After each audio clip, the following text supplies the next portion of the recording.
is upon us. Since its christening over 50 years ago by Il Campionissimo Fausto Coppi to 2001 when Lance Armstrong took an emphatic victory, the legendary L'Alpe d'Huez has been witness to some of the most epic battles of the sport. For the first time in Tour history, the beautiful 21 hairpin climb will transform into one of the hardest uphill time trials ever. Lance Armstrong now dons the overall leader's yellow jersey and sits on the verge of a 6th Tour de France win. But a win here today on the historical Alpe will give the Texan that commanding lead he would like as the race turns for Paris soon. Stage 16, the Alpe d'Huez time trial, is next on OLN.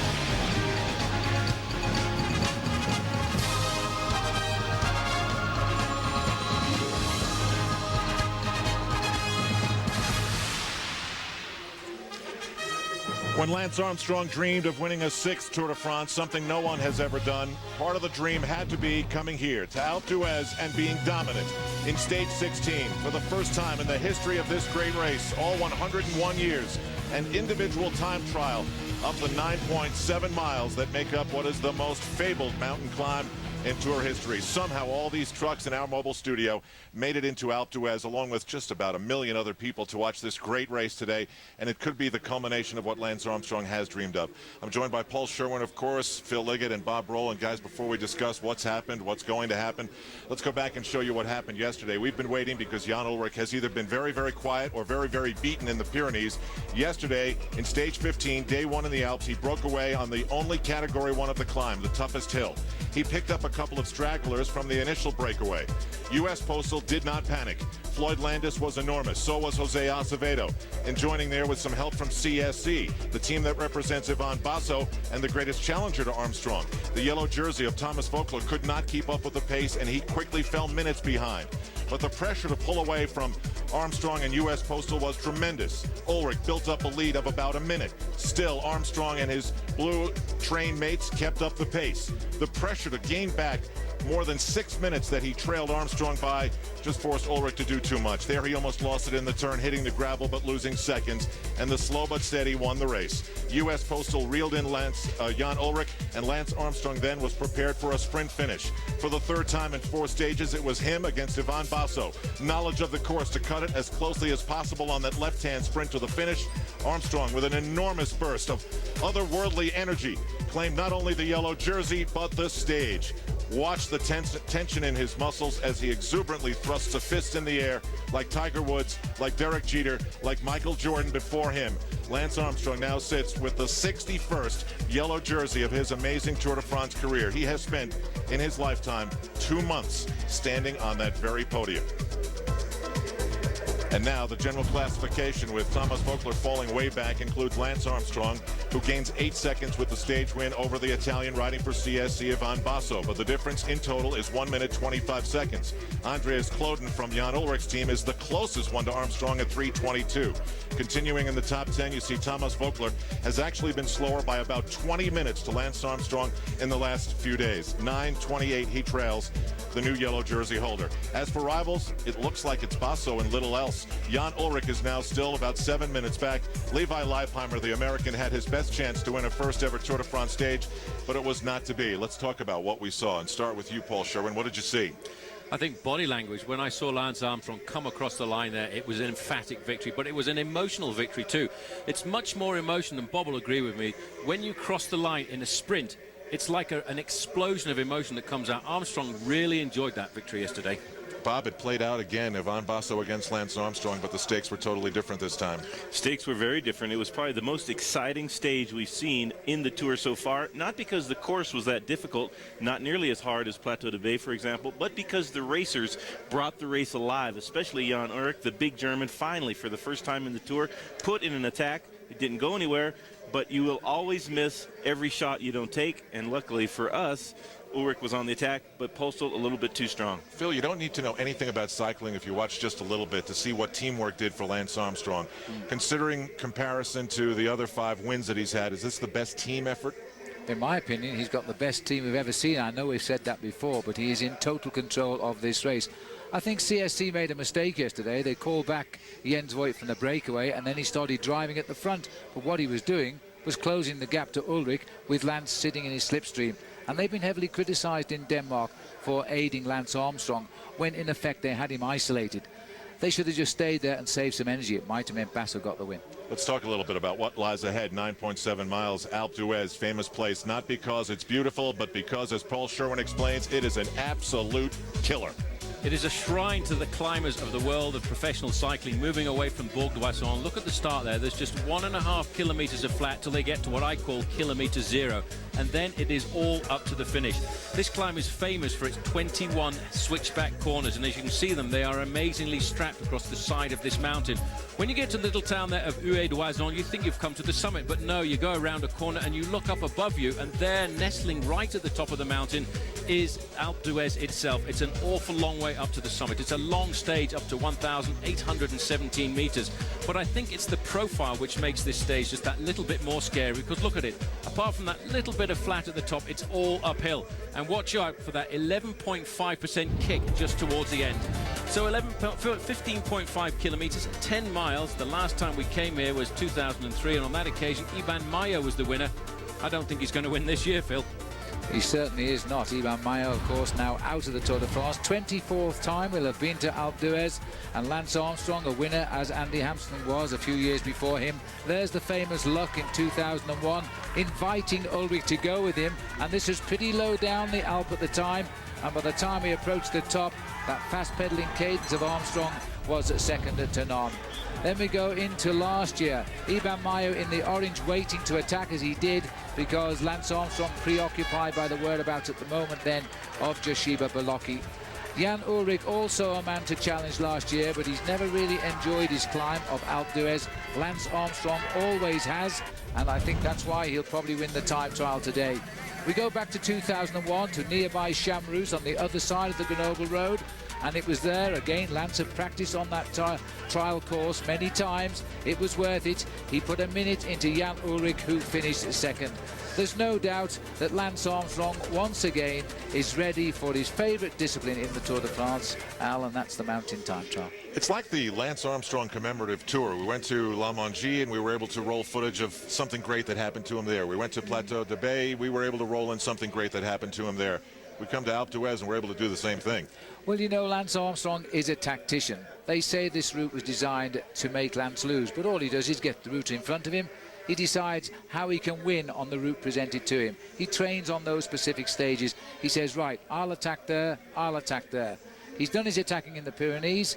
He knew that today, and he's always said today would not be the decisive stage of the Tour de France, but he's got to win today's stage, I think. And then after that, he'll freewheel.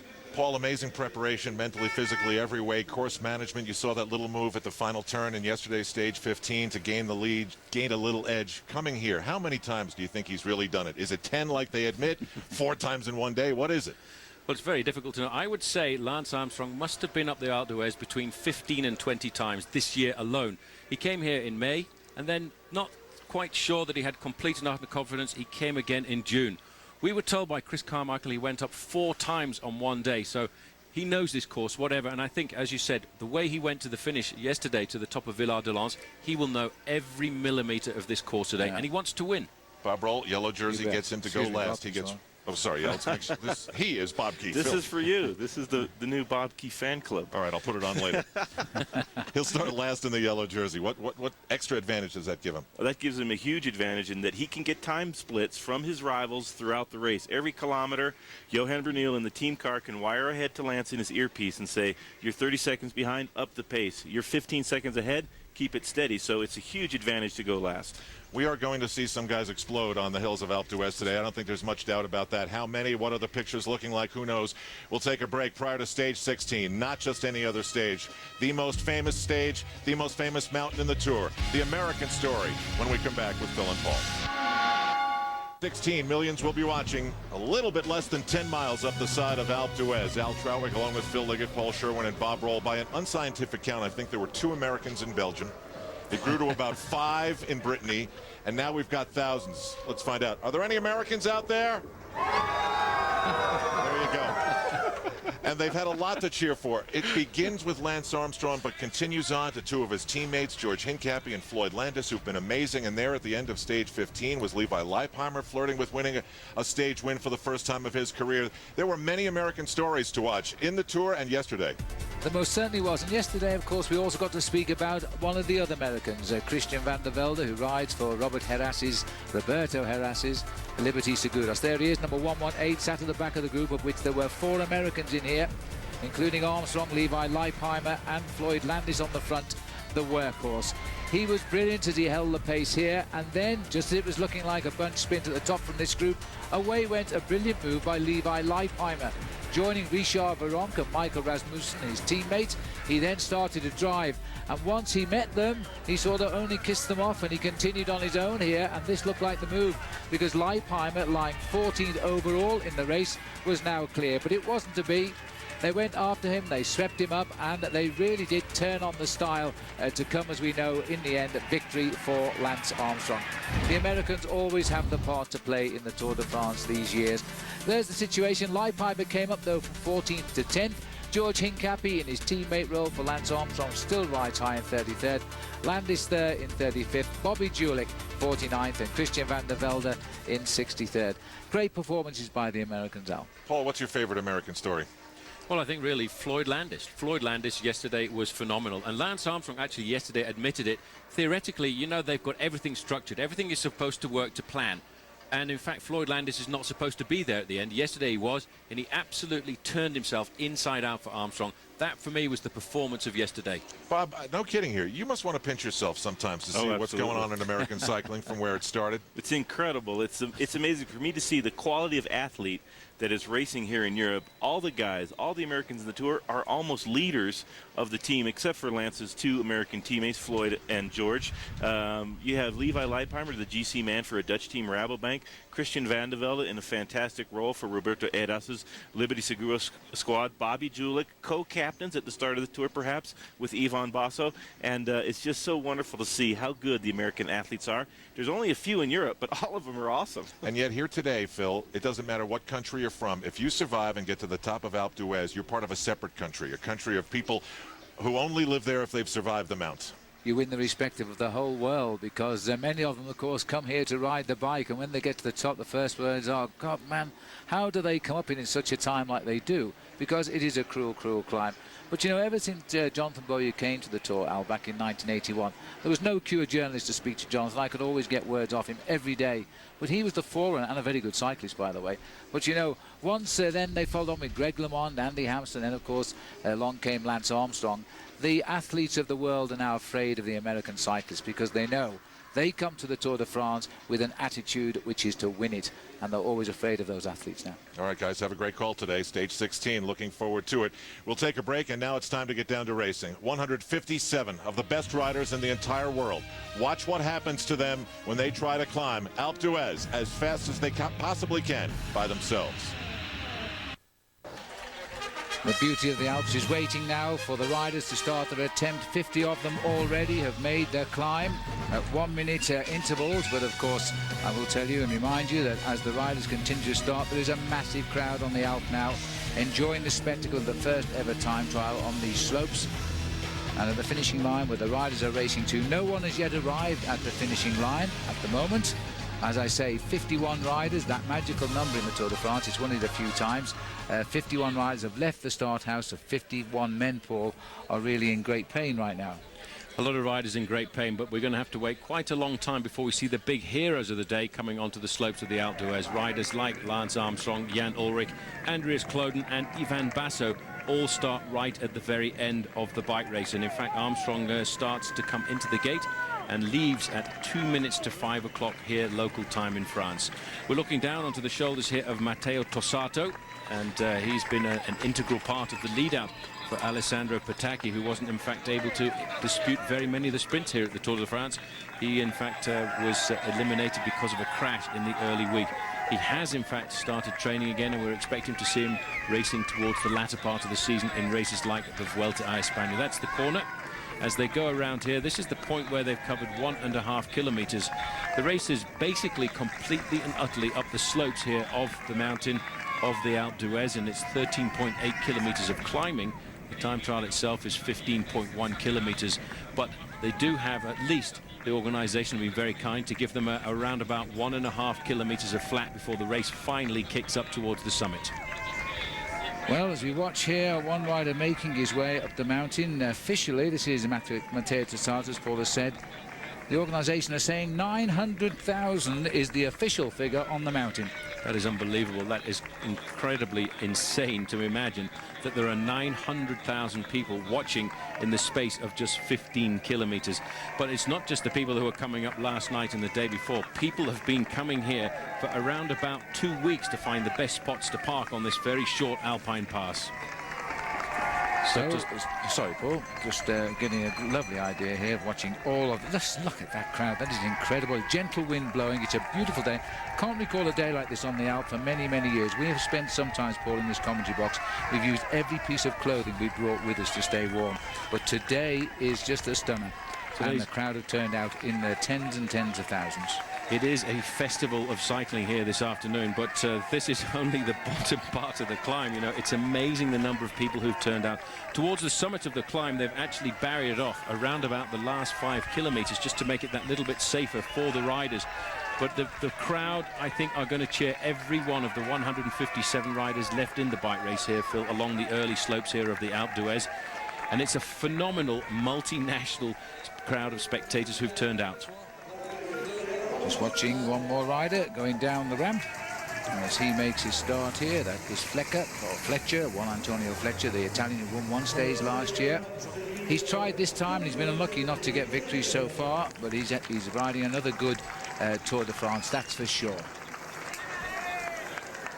So as Fletcher makes his mark and we walk further up the road here to see Filippo Passato in the action as well. All the Fassa Bortolo boys are getting out of the start house.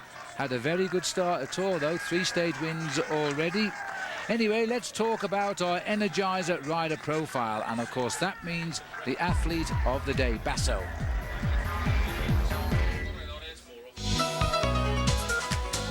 After a Tour resume that boasted a Best Young Rider title and 2 top 10 places in the past 2 years, the best compliment ever paid to the 26-year-old Ivan Basso happened to him last year, when the US Postal Service team tried to sign him up.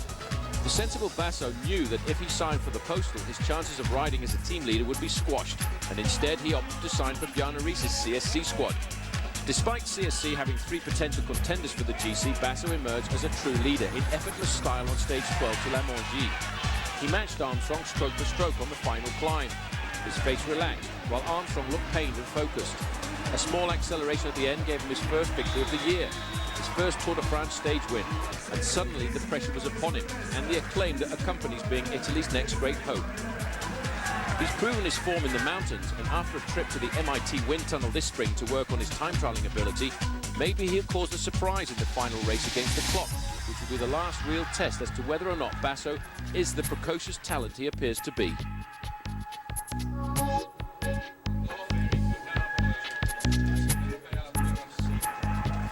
Yes, what a discovery that man is, as we follow him around the mountains here on OLN live, of course. Ivan Basso is seemingly the only challenger to Lance Armstrong as we head up towards Paris, but who knows, it might change a little bit today. The best time, by the way, is Sacchiari at the finishing line. He's climbed the mountain in 46 minutes and 42 seconds. Paul and I feel that we're looking at around about 40 minutes. It might be good enough to win the day. Wow. Sacchiari sets the hot pace. Sébastien Joly is in second place. There it is, like a piece of discarded spaghetti on the side of the granite. It's known as Alpe d'Huez. It is going to go a long way to shaping up as to who is going to win this year's Tour de France. Stay with us live here on OLN. The top men still to go.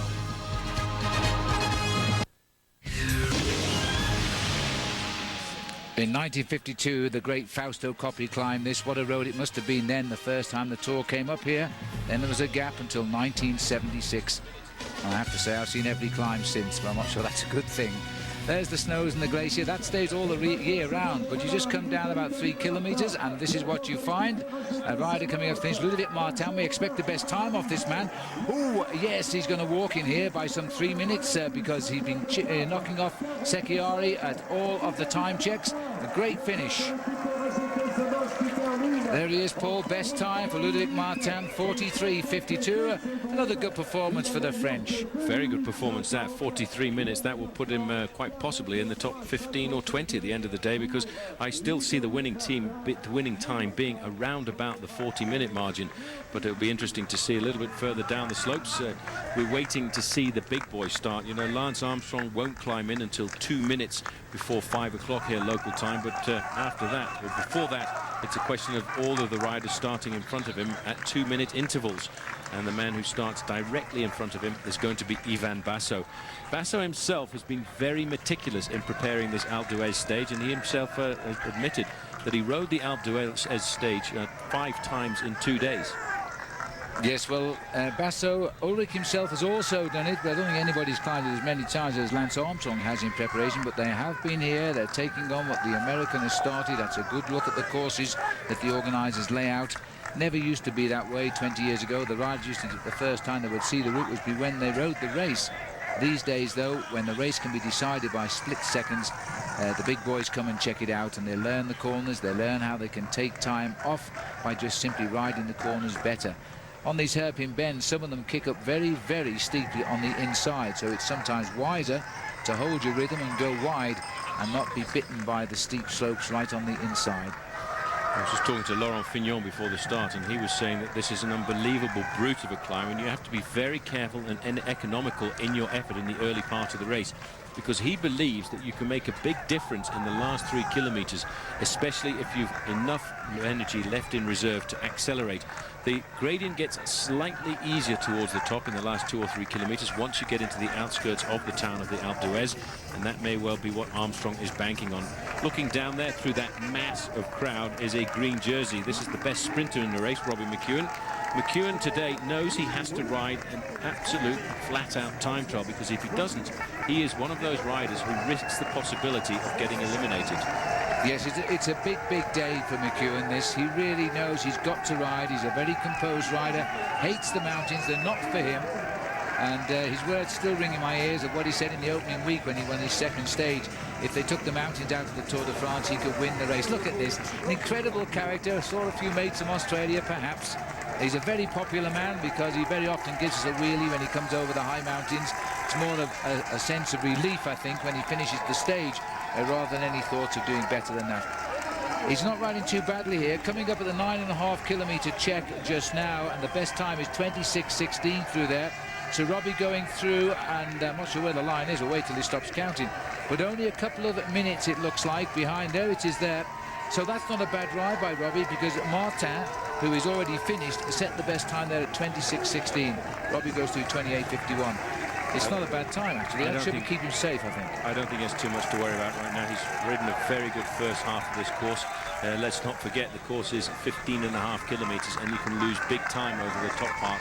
He's lost around about 2.5 minutes to Martin, the Frenchman there, and I would think that would probably correlate to around about a 4 or 5 minute loss on the big guns like Lance Armstrong at this point. So he's probably looking at a 10-minute loss at the top of the climb, which is very safely inside the elimination times. The thing about this climb, Paul, and you know it with the pain as well as the pleasures, you know, as a commentator and as a bike rider, it doesn't have many places where you can have a rest on it, does it? There isn't one single place that I can think of where there is a rest. There is one place where the gradient gets slightly easier, but I wouldn't say that gives you any possibility at all of getting a rest. It's an incessant climb all the way up to the summit. Just look here at the Didier Rousse, former champion of France. He's getting the countdown for his departure now. Number 64 out of the start house.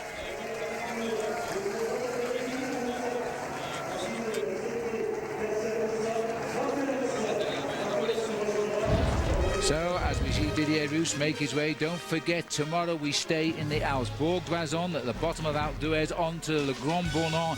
It is possibly the hardest stage of this year's Tour de France. 128 miles. We'll bring you live coverage, of course, including our AOL pre-race show. Remember the special time here, 6:30 a.m. Eastern time. Prime time coverage at 8:30 p.m. Eastern. Another big day in the Tour de France. So, as the tour continues, 60 riders have now departed. Lance Armstrong will be warming up very soon, and we'll take a break on OLN. So we're all set.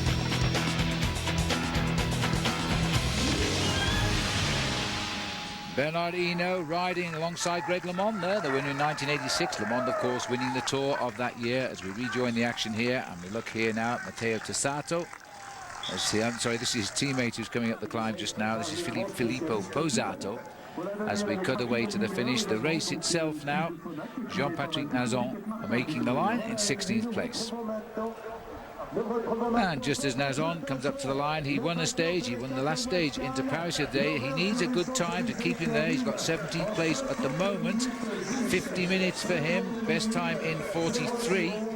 And we're working on an elimination of around 14 minutes, but we can't possibly know that until we know the time of the winner of the day. That's the important thing. These guys right now, Phil, they will take their times and they will calculate. They'll take a 50-minute time and then actually work it out. And the reason they'll work it out is because they want to try and figure out what time the winner has to do to try and finish to keep themselves in the bike race. So, as the ride continues here, we're waiting to see some of the bigger names. This is Juan Antonio Fletcher, who got a win last year, as I say, and is a very good climber. One of the few Spanish riders who gets on very well, riding on an Italian team. And the crowd here parting the waters as they continue up the climb. Looking at the time checks, it's still Ludovic Martin, who is the best man at 9.5, 12.5, and the finishing line. Not being challenged yet. Cancellara's gone through in second, fell away from first once the climb started. And on the start line now, we are going through. We've got Mark Scanlon of Ireland. Sadly, it doesn't look as though our French hosts are going to give us a shot of Mark Scanlon making the start. He's a young boy in his first Tour de France, and he's coming through it very, very solidly indeed. And it looks like he's going to see Paris, which is marvellous. He's actually a teammate of Jean-Patrick Nazon, who we've just seen finish. It's always an interesting thing when you ride the Tour de France for the first time, because it's a scary proposition. You've ridden races like the Dauphiné or the Tour of Languedoc-Roussillon, but when you get to these mountains for the first time, it's unbelievable the atmosphere that you get when you come along the slopes of something like the Alpe d'Huez, and the crowds that turn out make this a very special event. And they've been in party mood for a week here as well, so everybody here enjoying the Tour de France, including these are the riders of, this is Filippo Simeoni from Domina Vacanzi, who is coming up now, and he's done a pretty good ride here. He's challenging Ludovic Martin's time, but you see the wonderful ride that Martin has done. That has shocked a lot of people, that 43. That's going to stand for quite a long time, to say the least. And you can see Simeoni coming up here still with the second best. Should get the better of Yannick Tombak, the Cofidis rider, and he does. 46.16, 20 kilometres an hour. They've climbed the mountain at 12 miles an hour. Now you know how steep it is. I have to say, climbing the mountain at 12 miles an hour, if I were climbing it, I'd be probably doing 3 to 4, so it gives you some idea just how good these bike riders are. Well, don't forget, as our coverage goes on today, we will be bringing you a commercial-free half hour, which will be brought to you by Powerbar. And don't forget the Powerbar sweepstakes. Live like Lance and meet the man, win the bike, get the coach. Go to powerbar.com. And later on, we'll be enjoying a commercial-free half hour brought to us by Powerbar. There's the glacier and the slopes of Alpe d'Huez. The snow never clears on the north face there. It stays, and the people ski right through the year. And they come down and sunbathe on the lower slopes. And these are the lower slopes. The United States flag flying strong. It looks like the wind is getting up a little bit on these slopes too. So Rabobank rider making his way up just at the moment, down on our camera here. Still no change at the checks. Cancellara only made the best time at the first check. Since then, Martin has rather eaten the road up and done a really good ride. One we didn't expect, but I think he's going to stay in the driving seat for a while now. The Alpe d'Huez, of course, tops out at 15.5 kilometers. The record, by the way, is a little bit of a misnomer because it's been sort of an amateur's record until today, but they are going to make it an official record today, and they'll give it a proper start point because we've more or less guessed where it started over the years. But Alpe d'Huez itself, 21 switchbacks up this climb, no respite, and you can actually see the finish from 5 kilometers to go at the lovely little town of Huez, and then you've still got to climb all the way up. And the one thing, Paul, these boys must have something of a headache, not from the sun, but from the constant noise of the crowd. Unbelievable crowd, and it's reputedly around about 900,000 people who physically turned out to watch this stage of the Tour de France in a distance of just in excess of 10 miles, which is quite remarkable. And it is exceptionally noise going up there. It's like going through a tunnel of noise the whole way through. And these people, many of them have been waiting for 2 and 3 days to get themselves here onto the slopes of the Alpe d'Huez, because for many of these people this is a historic occasion to have an individual time trial on the slopes of the Alpe d'Huez.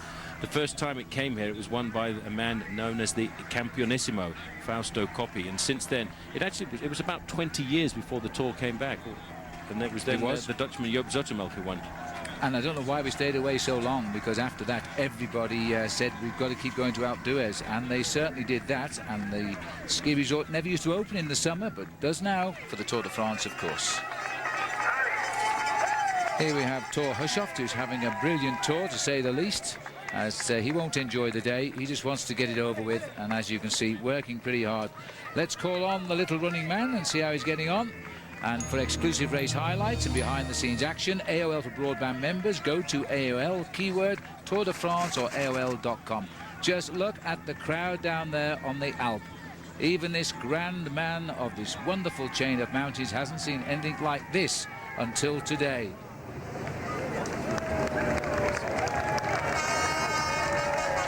Well, this is the third check, Paul, and I think it's the first time we've seen riders coming through here at the village itself, leaving 5 kilometers to go. This is the check now at Huez-en-Moizon. It's 9.5 kilometers actually as the riders come up here. And this is Yuri Kriptsov, who makes his way gently but surely. Best time here still, Martin at 26.16, and Charteau of Brioche-la-Boulangère 26.35, just 19 seconds down. I think what is remarkable about this sport, Phil, is that it's such a multinational group of people who come to support the race. Although they do have their own particular zones here on the Alpe d'Huez. That little corner we went round last night was full of orange-clad Dutch people, and they were in absolute and utter party mood. It was a fabulous occasion, and unlike some soccer spectators in Great Britain, they come here to enjoy themselves without creating havoc and spoil the fun for everybody else. They are in great humour. They were having a good time with their rival team T-Mobile, a team of Jan Ullrich, and goodness knows, but I think some beer flowed last night. But it was a wonderful thing, and it's so bizarre, standing on the side of a mountain in total blackness, and if you step off the edge, it's a long way to the bottom. I don't know, they're now settling down to a big day. There he is, Vyacheslav Yekimov, the Olympic champion 4 years ago of the time trial. It won't be his day today, it's all uphill, but this man in his 14th Tour de France is a special character. So there he is, the Russian who rides alongside an American. That would never have been the case 20 years ago, would it? But this man is dedicated to helping Armstrong win the Tour de France. He's making his run now. We'll continue our coverage on OLN. For the big names to start, many good names have finished. Best time still Ludovic Martin of France, 43 minutes and 52 seconds, and that, in comparison to the other men, is a real ride today by the Frenchman. As we get back down onto the action and take a good close look now at Thor Hushovd, a stage winner, a challenger for the green jersey so far, as Mark Lotz continues his ascent of the climb. And, well, the slopes look a little bit empty last night, but they're certainly not now. The official figure, 900,000 people on the slopes today as they continue to make their start. This is Nicky Sorensen. In fact, try Santiago Botero, because this is him without his helmet on, former world time trial champion, lying 79th in the Tour de France, and he is the 79th rider to make the start today. Interestingly, starting without a helmet, they must be applying the rule that as the race finishes up a mountain which exceeds 5 kilometers, then he's not obliged to wear a helmet. And this man, it'll be interesting to see how he does perform here, because as you said, Phil, yes, former world professional time trial champion, but he really seems to have wallowed around for the last couple of years, has never showed us the brilliance which has won him stages in the Tour de France and the King of the Mountains as well. So I wonder if he's going to try and ride a good individual time trial here to move T-Mobile up in the team rankings. Well, he rode a wonderful time trying Lorient up in Brittany, but that was on the flat a couple of years ago, and this is a totally different race. But he has won very close to the Alpe d'Huez. He won Les Deux Alpes climb, which is parallel to this one and just over the valley, also in 2002. But there's a big reason for him to make a huge effort today, because T-Mobile as a team are sitting only 55 seconds off the team overall lead, which is being held by Team CSC from Denmark. So there's a huge effort here. All T-Mobile riders will have been given instructions to race for a time. They get the team time by adding together the first 3 riders to finish of each team, and they make a similar classification to the individual classification. I think there'll be a big battle there as well between Team CSC and T-Mobile, because the man who manages Team CSC used to be a T-Mobile rider, Bjarne Riis. He won the Tour de France in 1996 for the team when it was then called Team Telecom. And so I think he would regard that as a fairly important scalp if he could beat his former team, especially the little bit of animosity that there seems to be between him and T-Mobile at the moment. Yes, that's absolutely right. This is Lefebvre here, who's riding on the Brioche team. He's been called into work for 10 days for, of course, the man who was leading the race, Thomas Voeckler. Voeckler now wearing the white jersey today. Well, and this is the catch now. Laurent Lefebvre has bridged 1 minute on Carlos de Cruz. De Cruz looks as though he's struggling a little bit. Got to be worrying about the elimination time as they come up the climb here. De Cruz knows that Laurent Lefebvre is coming pretty well. Got himself in a nice rhythm here. De Cruz much more of a workhorse and a sprinter than a climber.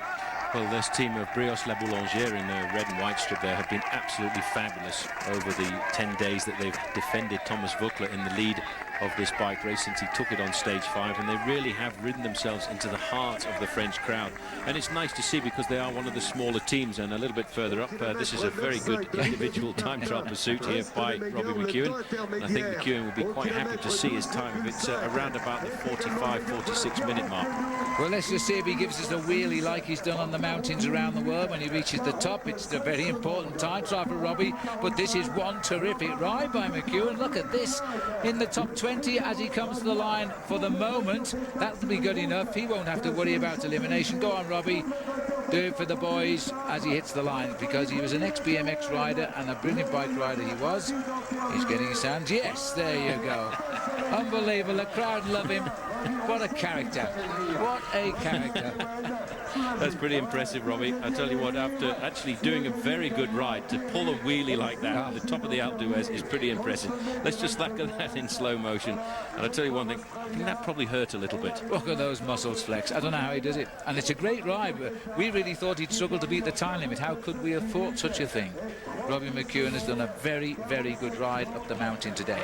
And now he can go and have a shower and think about the green jersey again. This is Botero parting the waters now. The police gendarme escorting him through the people. What a marvellous scene.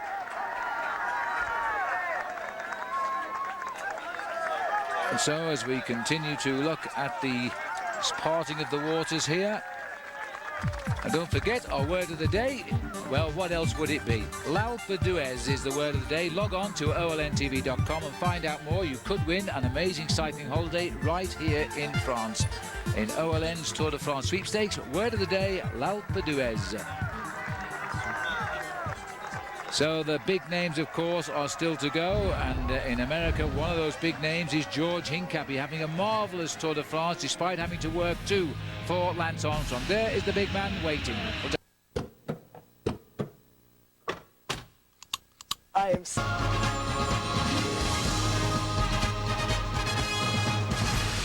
Welcome back. The first American to win at Alpe d'Huez in 1992, Andy Hampsten. And now we're going to rejoin the action here. 10 miles. We're waiting for the arrival now of Fabian Cancellara, who is on his way. Here he is as he comes up now. Now he was third at the second check. He was fourth at the second check, third at the third check, and he's second on the line. 45.35 for Cancellara, steadily improving all of the way up the mountain. This man's in trouble.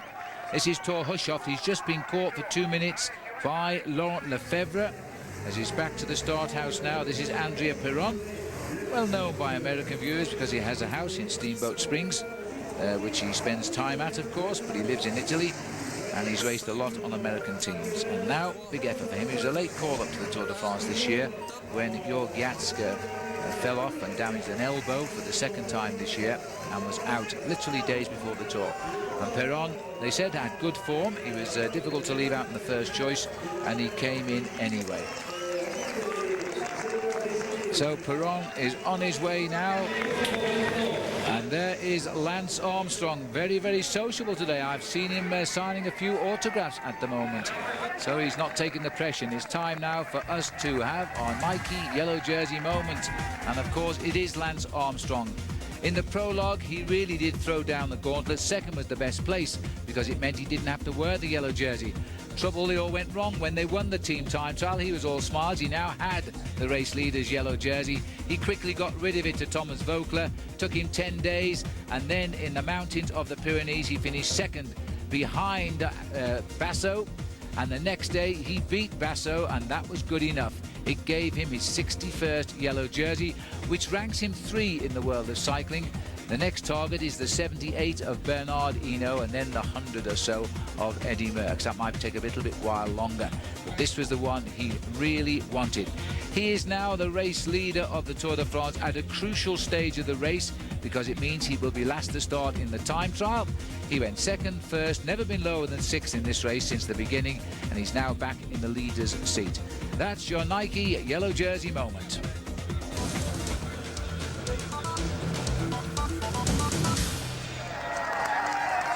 And further down the slopes, as the riders now continue to climb, we've lost the leader, of course, of this team. So we're looking here at Unai Echevarria as he comes up. Well, Unai Echevarria, he's a Venezuelan, so he's no related to his teammate David Echevarria because he is a Spanish rider. But this is Laurent Dufaux now making his start. Good hill climber, should be. He comes from Switzerland, and he might put in a reasonable performance today as he makes his start. He's 69th overall and 89th rider out of the start house. Nobody challenging the time of Ludovic Martin, 43.52. Still a bit of a stunner, that ride, and we're still quite shocked about it here, but it really has given us the indication as to what the last starters might manage. Danilo Hondo, more a sprinter, looks a little bit like Mario Cipollini today. He certainly does. In fact, he took on Mario Cipollini a couple of years ago when he won himself 3 stages in the Giro d'Italia, and we thought he was going to be the next big sprinter on the block. And actually, for a sprinter, that's a very reasonable time. He cuts the tape there in 4th place, 45 minutes, 36 seconds, but still a long way off that very remarkable ride there by Martin France, who really has, I think, set the goals for the first part of this race, and we'll be talking about him for about an hour and a half to come before the big guns start to reduce that time dramatically. Martin's first Tour de France, and what a place to go first on the leaderboard. Here's only a young man, and we might hear of him as we have of Thomas Voeckler when he gets into his second Tour de France next year. Icor Flores, there's the best time at this point, which was recorded by Martin, of 26. This is at 9.5 at Huez-en-Oisin. And just catching a glimpse there of the rider who's coming up now, because this rider is Didier Roust, the former champion of France. Looks as though he might be struggling a little bit now as he goes past the French flag as well. They get a big cheer on Dutch corner. It's Dutch on the left and German on the right, I think, today. And in the great days of Bjarne Riis, who's now the manager of CSC, it was always the Danish corner as well. This is a very popular part of the climb. 9.5 kilometers, and a good ride by Roust. I must say, he looked as though he wasn't going too good, but his time is second quickest there.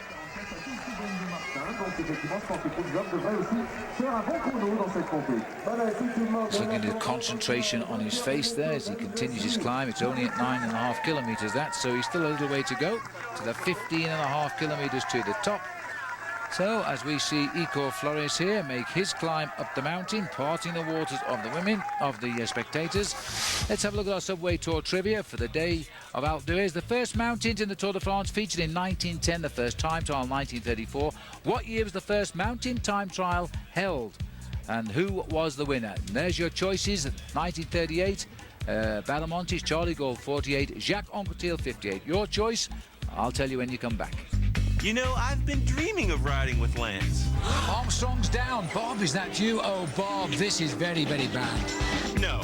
Now there's an easier way. Trek is giving away a private ride with the man himself. Enter to win at your participating Trek dealer, plus get huge yellow tag savings on hundreds of cycling products. Visit trekbikes.com to find your participating dealer and enter to win. The champagne between Lance and Johan, and here comes Roll. Not just a glass for you, eh, Bob? Come ride with me.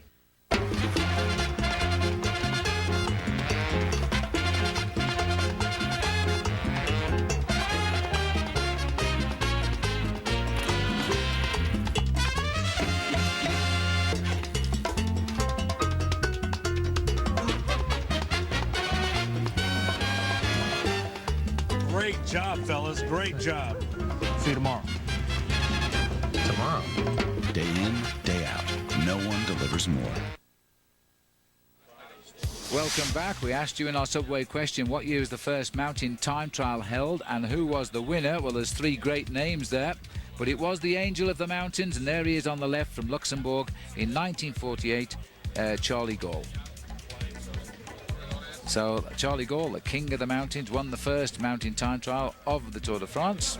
As we're now seeing Christophe come up here, now he's been riding close to the leaderboard, still finding the power for a good sprint and a great finish. Third place for him, 44.18. Let's remind ourselves of the finish at the moment.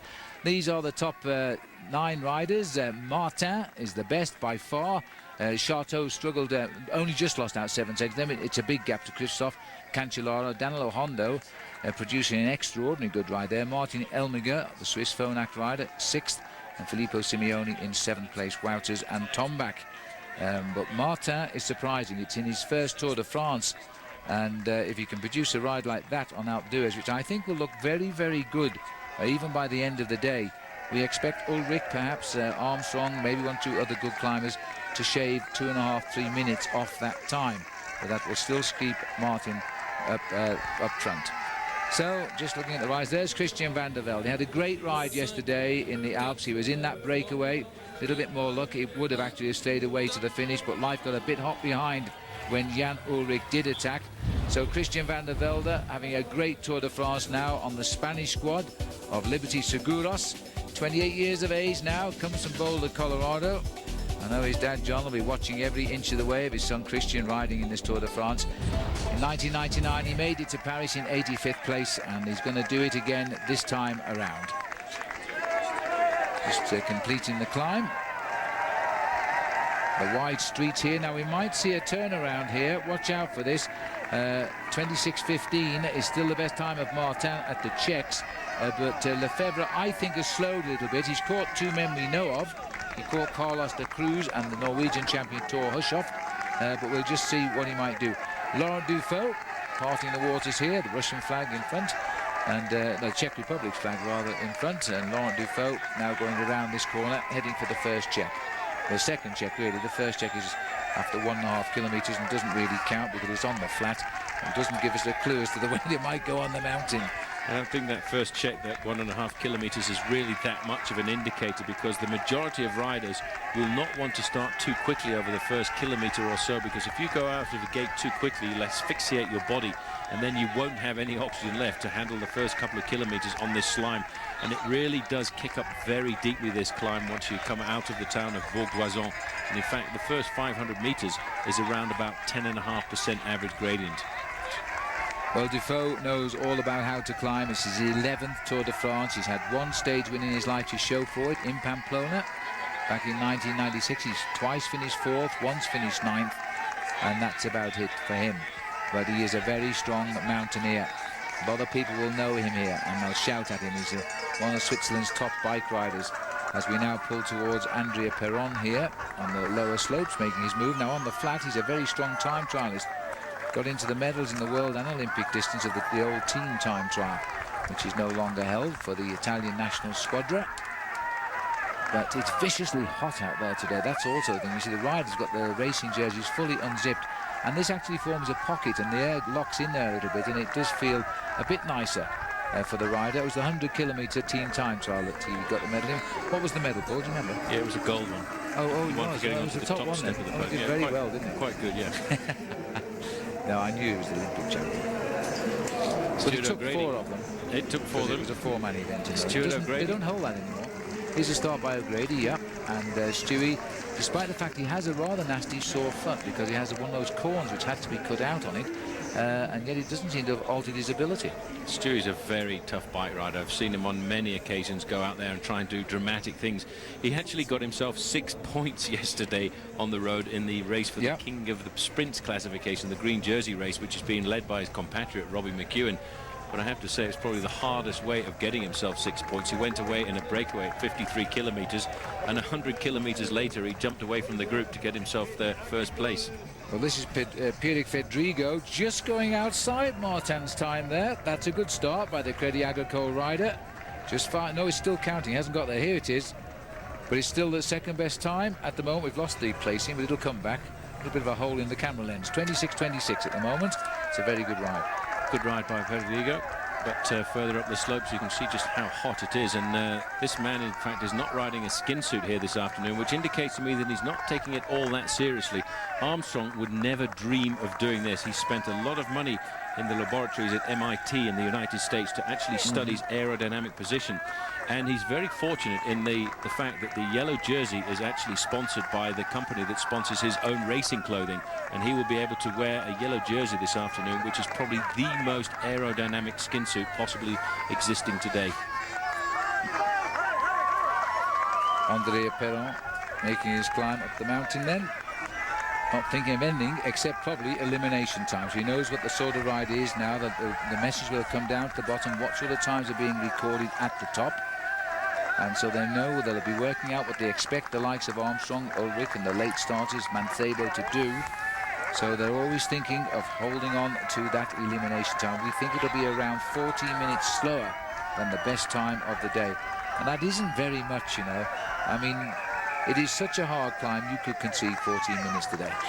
Well, to put it into perspective, when you're working out eliminations on a flat day, you work out around about a minute's loss for every 10 kilometres of racing. And on a big mountain like this, it is around about a minute for every 1 kilometre. So it's quite easy to get that absolutely and utterly blown away. This looks like Pozzato coming up. Yeah, Pozzato giving it a very good shot here. Youngest man in the race, and the Fassa Bortolo team had a great tour. And strange enough, without Alessandro Patacchi, their sprinter, so it's Juan Antonio Flecker. Yeah. Juan Antonio Flecker, a good effort by the Spaniard. He must have had a haircut on the rest day. Well, they've got to do something on the rest day, Paul, otherwise they get bored.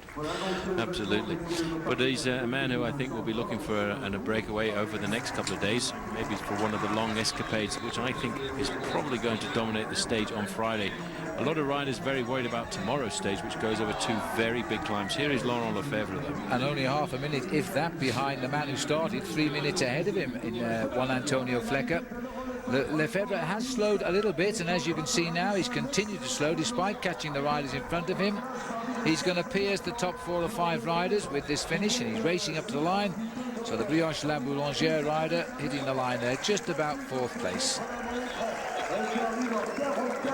44.38 was the thing on the was the time on the board. Oh, the snow's melting. Better watch out here. We might see the ground all around outdoors if the weather continues like it is. It's strange, but the wind has got up now. It's sweeping across the top of the mountain. Anyway, don't miss the bravest countdown on television as OLM brings you the 25 most courageous comebacks in outdoor and action sports. This will come to you right after our live coverage of the Tour de France, right here on OLM. This is the departure, I beg your pardon, of Eric Zabel, who lies at 56 in this race. A very good finish at the moment for Eric Zabel. The man who was caught by Laurent Lefebvre, Tor Hushoff, will be glad to get this ride over with. He's going to be caught at time some 3 minutes slower than the rider who passed him by. But that doesn't matter as long as he avoids elimination, and that should be a good enough time to remove all his worries. 43 minutes is the best time. He gets what seems a very good time despite being caught. 47.39 for him. So it looks as though the sprinters are having to do well today to avoid elimination. Still to start is George Hincapie. There he is, keeping warm on those rollers. All the big names still to come. One man, though, his day is done, and he did it on one wheel. We'll take a break. This this Friday. We are not ending this night without White Castle. Be the first to see... What are you in here for? A black, fat... Plus, I have a really large... The purest. We're trapped, man. The sweetest. I can't take it anymore. You assume we don't know how to have a good time? I'm not sure we quite understand. Are you boys gonna me now or what? The most wholesome comedy of the summer. Harold and Kumar go to White Castle. It's a very beautiful story. Rated R. Sneak preview this Friday.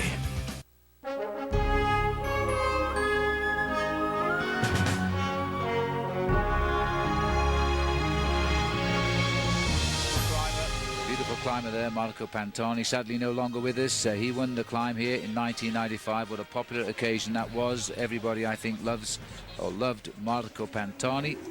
As we now see Tricky Beltran here heading out for US Postal, 52nd after yesterday's stage, over an hour behind the man he works for, Lance Armstrong. His time unimportant. He's in this race as part of the US Postal team. Continuing our climb here, Paolo Bettini now.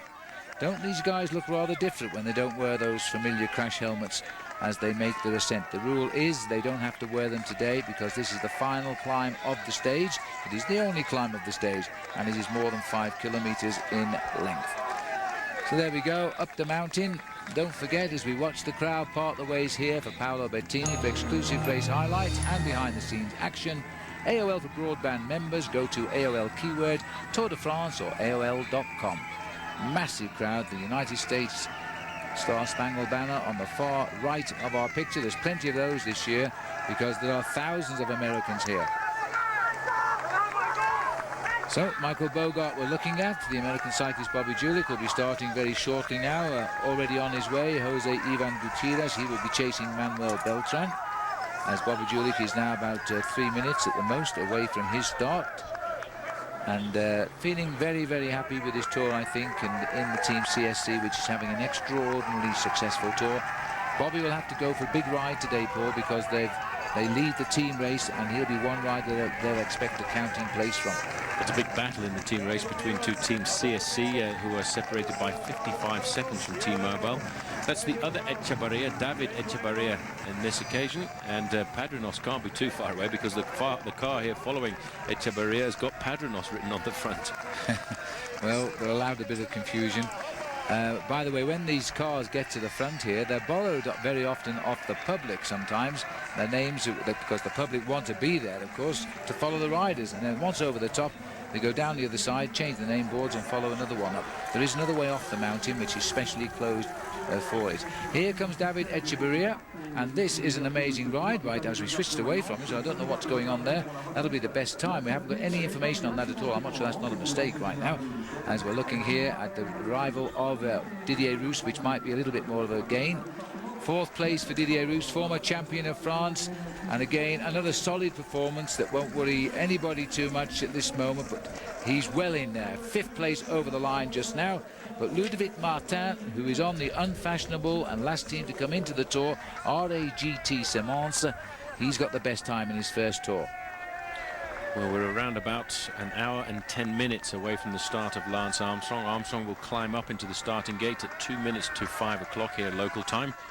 2 minutes in front of him will be Ivan Basso, and then before that Andreas Kloden. And at 10 minutes to the hour, the big man Jan Ullrich will start. Well, that's Michael Bogart making his round, passing the Dutch flag on the right. So there they go, and this in the start house now is Bobby Julich. Here he is. Had a great ride in Paris. That 3rd place told us that Bobby Julich had turned to the right team at last and was enjoying his career again. Big countdown. We expect a lot from Bobby today, especially for CSC. Goes out though with a little bit of a jump on the gears. It's sorted themselves out. He's 32 now, Bobby Julich. Originates from Corpus Christi in Texas.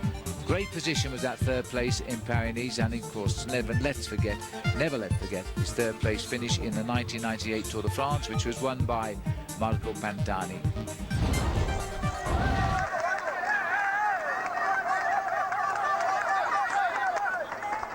Rolling at the shoulders here though for Michael Bogart, who's looking for the 9.5 kilometer check, and the best time there was Echevarria at 9.5 kilometers, where we saw him go through in 26 minutes. So that's the first time anybody's bettered the time of Martin for the best part of an hour. He's gone through 7 seconds quicker. You never think of David Echevarria as a climber, but in fact he's won 1 or 2 tough stages in the Tour in the past. Well, he's won a couple of stages in the uphill finishes at the Tour de France, and especially the little town we were at a couple of days ago, which I can't remember exactly where it was. It was so long ago.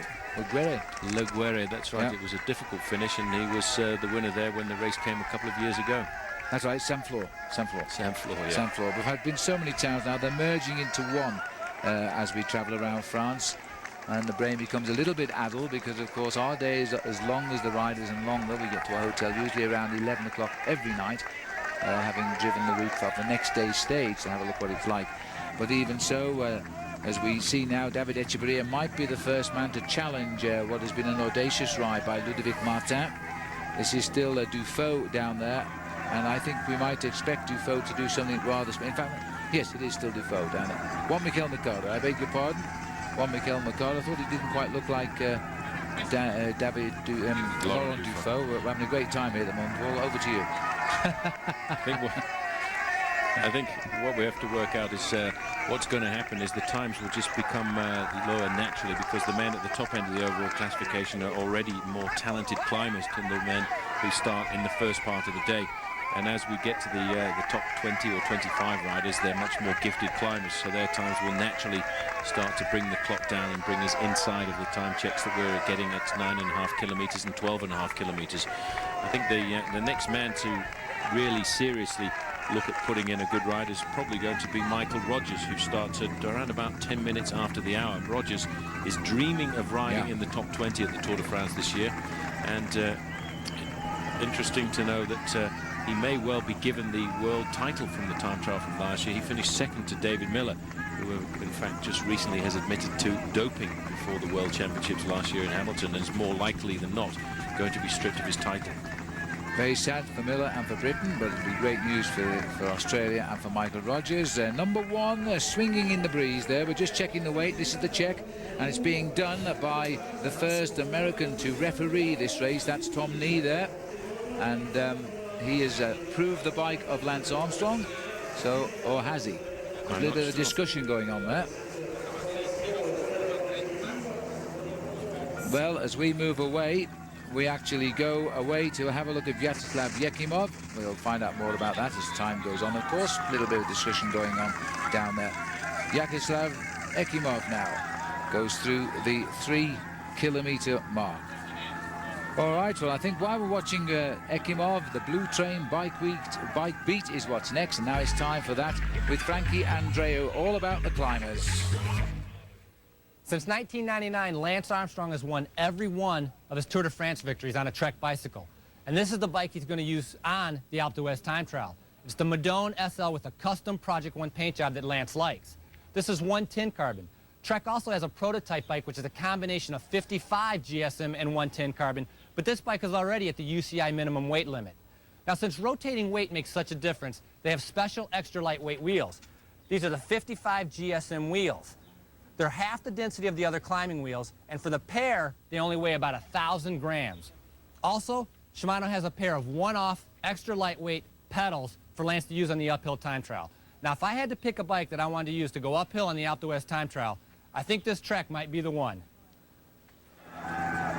Thanks, Frankie. Well, I don't think it'd help me at all, but I'd certainly like to feel the weight of that bike. It was being queried by the judges at the start there, but we cut away from the picture, so we're not too sure whether they've made a suggestion that there might have to be a slight amendment. This is the discussion which is now going on and the explanation, and I think they might have to make a slight weight adjustment there. We're talking grams, by the way, that's all, as we continue towards the finish. This is Fedrigo. Well, this might be a winning ride here. Well, not a winning ride, but a good ride, because this has been an exceptional performance by Fedrigo. He was only third at the last check, but it looks as though he might just go behind Martin. Effort, yes, just going into second place. Fedrigo showing the worth of the ride of Ludovic Martin. Big cheer from the crowd. They spotted the fact the man is French, and he's dropped into third place at 44.01. But it's still a very good ride. So down to the start house now. Roberto Heras, no longer in the familiar blue jersey as a team colleague of Lance Armstrong, but riding in his own right now for Liberty Seguros.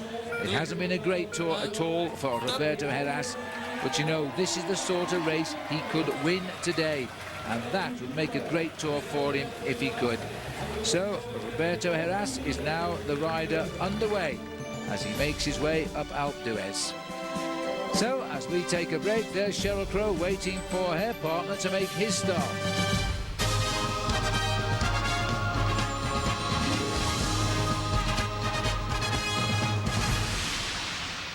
Yes, the great sprinting figure of Marco Pantani. The 2 times he climbed Alpe d'Huez and won, he set the record on both occasions.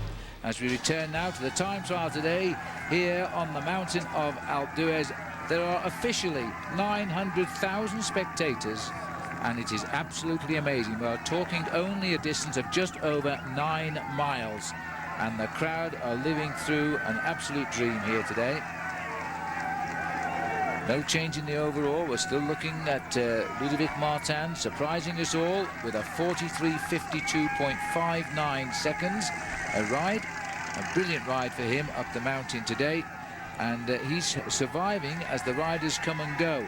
We're expecting him to be challenged, but at the moment David Echeverria is the only rider ahead, and he hasn't reached the 3rd check, so we've no further update on that. This is Paolo Bettini being cheered all the way up. He's a popular man because he's one of the few Italians who also wins the races around the world in Italy and Belgium, in Holland and Belgium as well. Well, he's won Liège Bastogne Liège on a couple of occasions. He's a very aggressive bike rider, and he will certainly enjoy the stage on Friday, which is a difficult climbing stage, but not the high mountains where he finds himself just a little bit restricted, and he will be looking for the breakaway on that occasion, as will probably be his teammate Richard Virenque, who's got a very comfortable lead in the overall classification for the King of the Mountains. Back down to the start house, Igor Gonzalez de Galdiano we're looking at now, a rider who has had a brilliant Tour de France in the past. Also last year unable to ride it because of his fallout with the organisation, but he's back now and finishing 4th in this year's Tour of Germany. He's underway. Just getting into the starting gate behind was nice to see Jens Voigt. Jens Voigt, very aggressive bike rider, did a superb job for his team CSC yesterday as Yaroslav Ekimov comes up to the finish line. I don't think it will be a remarkable time by Yaroslav Ekimov. He's not appeared on the leaderboard at any time, but you can never take away from this man the fact that he's got one of the most incredible long careers in the sport. 38 years of age. He's going to get himself a top 20 finish here, but that's not what's important for him. It's just getting the day over and probably getting himself to bed as quickly as possible. He's got such pure class. He can train a little bit less than many and still beat them. That's the difference that these great athletes make over mere mortals. As Yaroslav Ekimov, the Olympic champion of Sydney 2000, is now currently holding 12th place, and that is a great ride. There is Jens Voigt, one of our favourites.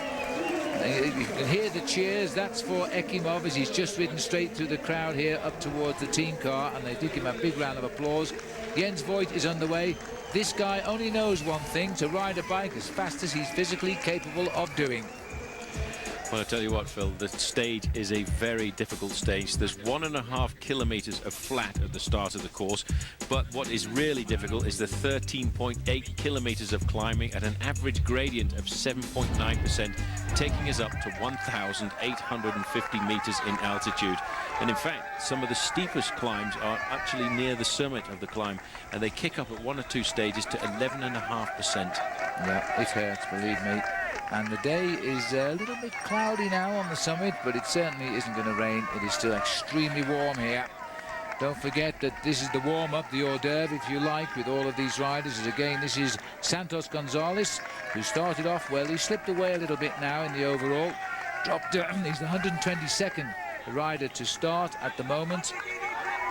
36th after stage 15 of the Tour de France. Next man to climb into the starting gate will be the man who I thought did one of the most incredible jobs yesterday, Floyd Landis, who was working for Lance Armstrong and putting in some incredible turns on the front. Still, further down the slopes, just to get up this mountain, Phil, is an unbelievable physical effort. The man we're looking at just a little bit further down there is Astroloa, the Spanish rider on AG2R. I think you get the idea by just looking at his face and looking into his eyes just how difficult this ascent is. He's coming up to the ascent at Wes en Oisan, which is at 9.5 kilometers, and it's been a big effort by this man, Astalotha, because he's about to hit it with the best time by a few seconds. He'll stop the clock inside. First man to beat 26 minutes, is he? Not quite, but he's going to go very close to Echeverria. So we've got two men on course now who are set to improve on Martin's best time. 26.04 for Astalotha. Botero, this should be interesting, Paul, but he's not going to be the best time. Look at that, a fourth only as he comes up to the line, but it's still a high finish. Good result for T-Mobile because they're in a locked-on battle with CSC for the team race as well today, and he's got fifth in 44.29. T-Mobile are very much going to count on the performances of Jan Ulrich and, of course, Andreas Kloden at the top end of the overall classification in the battle to try and take the lead away in the team race from the team CSC of Denmark. This man knows the Alpe d'Huez. Giuseppe Guerini, he's won here before, in fact, in very dramatic style when he crashed at around about 800 meters to go to the line. And in fact, the man who knocked him off didn't have the decency to give him a push-off when he got back onto his machine. Famous Eric the photographer, but he did go and apologise that evening to Guerini's hotel, and Guerini forgave him. He said, well, I won anyway, so it doesn't really matter.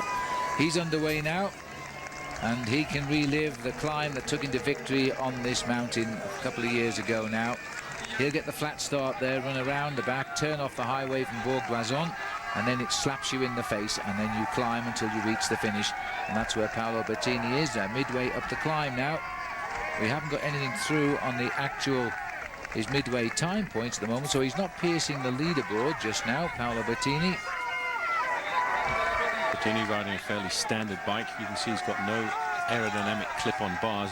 It will be interesting in the latter part of this race to see when the big stars come up what specific aerodynamic equipment they've added. George Hincapie, équipier de luxe, they would call him in French, a superb teammate of Lance Armstrong. Doesn't show any emotion behind those glasses of his, does he?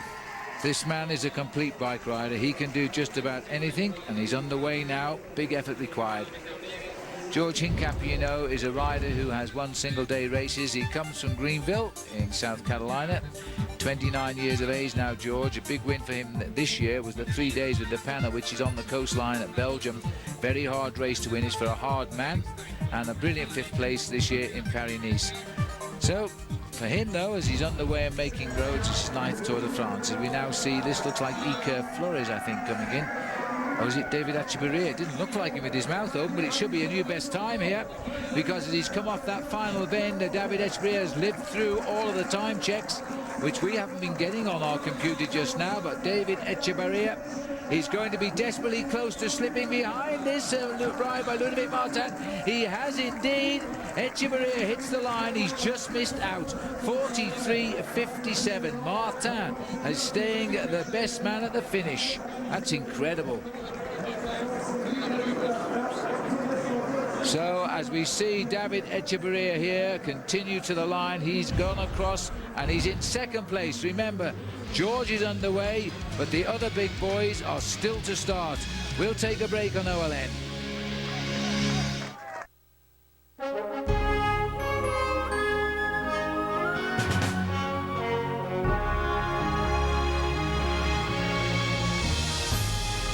Welcome back. Yes, in 1999, Giuseppe Guerini, even though he was knocked off by Eric the photographer, won the stage then, and he's on his way. We've just seen him make his start now. Flags are flying here, and the wind is dropping a little bit at the moment as the riders continue to make the way up the climb here towards the summit. Nobody disturbing the pace at the top. It might be interesting to see, though, what Juan Miguel Mercado can do for the Quick-Step team, and there's your answer, getting very close to best time as he comes around the corner. Well, let's see if he does it. This could be another new best time established here at 9.5 kilometers, 25. There's the banner. It's going to be a best time. 25.46 for Juan Miguel Mercado. Now, that's a good time, and that rider could keep this all the way to the top. Remember that Martin still leads at the top. David Echeverria, who had the best time there, didn't be best time at the top. We are waiting, though, for Azdalota to get to his third check. There's Noval, Benjamin Noval, the Spanish rider on the team of Lance Armstrong. What a ride by him. Brilliant ride by this young man to get inside the top 5, and he doesn't really look as if he pushed it all that hard over the last few kilometres. This is a rider that was being questioned at the start of the Tour de France as to whether or not he should have been put in. First participation in the Tour for US Postal Service, first participation in the Tour de France as well. Involved in 3 crashes over the first 3 days, but still got up and finished the stage. And there we are. He's now come in with the 5th best time, so the team put a lot of confidence in him, and he hasn't let them down on the Alp today. Here's the arrival of Sebastian Lange, German rider on Gerolstein. Looks like quite a gentle ride to the top. I'd love to tell you what he did, but the clock stopped working. Oh, there we are. 33rd, 46.45 as he comes over the line. Good solid performance. Not going to win him anything, but he gets out to ride tomorrow, because that'll be nowhere near the elimination time today. So let me remind you, the situation at the finishing line is Ludovic Martin of France is still up there and riding high. Echeverria beat him at the checks but couldn't beat him at the finish, and that's where it counts. Charteau is in 3rd place and Fedrigo holds on to 4th. Botero, former world time trial champion, only in 5th. And Icor Flores, who is a climber, comes across in the 8th best time there. So that's the situation on the finishing line. There's a massive crowd here. They are standing here at the check at 12.5 kilometres. Good heavens, they've had a wonderful few days. They've been here for a week already. They're wondering why there's no traffic on the road today as the Tour de France makes its way up here. And Mercado, by the way, at the check at this point is leading with the best time, and Echeverria is also the best time at the next check. So things are hotting up, but they've got to produce the time on the finishing line. Things are hotting up, and we're waiting really for the last riders to go. The big favourite for the win here this afternoon has to be Lance Armstrong, the 157th rider to start. He's going to start at 2 minutes to 5 o'clock local time. And I think he's probably been up this climb more than anybody else in training prior to the Tour de France. He came here in May, he came back again in June, just to try and build himself a relationship with this climb, so he knows intimately every corner, every incline, every moment that he has to change gear to get up this mountain in the fastest possible time. Landaluzo, remember him? He was the unlucky man who got caught at, I think it was Guerre. Inside to the line, he was as close to that finishing banner just around the corner, and the peloton nabbed him back after a huge breakaway, and he slipped away to cross the line in only 10th place. A very dramatic finish, although he would preferred it not to have been that way. And he's riding pretty well, but just a steady ride from Inigo Landaluzo. He's 27.48, so he's just 2 minutes behind the best time there. So as the time goes on now, this is Jerome Pino making his start. 132 riders now out of the start house. He'll actually be this is Chavanel. He's chasing Jerome Pino, his teammate, separated by a minute, and so he's the 133rd rider out of the start house. Things are getting hotted up down at the start line now, because Lance Armstrong's pulled on his racing strip for the day, and it won't be long before he takes the start. Michael Bogart here, 13th place. He's involved in a bit of a sprint finish, but it's down to him. Like a road race finish, isn't it? Bogart 14th on the line, 45.34. 2 or 3 years ago we spoke of Michael Bogart, a likely winner of the Tour de France, but not these days. And behind now, Michele Scarponi. Can he put a challenge in to get himself into the top positions in the Tour de France? He's one of the best Italian riders in the Tour de France this year as far as the overall goes, and he'll want a good ride today. Listens to the countdown. Huge effort, almost casual. Nobody takes a risk going down the ramp. The racing starts at the bottom of the climb. So as Scarponi goes, number 134. There's 23 riders still to go. The last of them all here, chatting with Sheryl Crow, is Lance Armstrong. We'll be back in just a moment.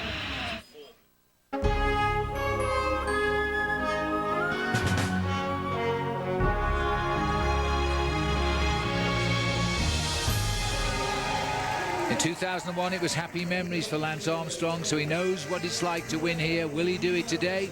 It's getting closer and closer to his start time as we now watch Oscar Sevilla make his start, the 136th rider to go of the 157. Floyd Landis out on course now.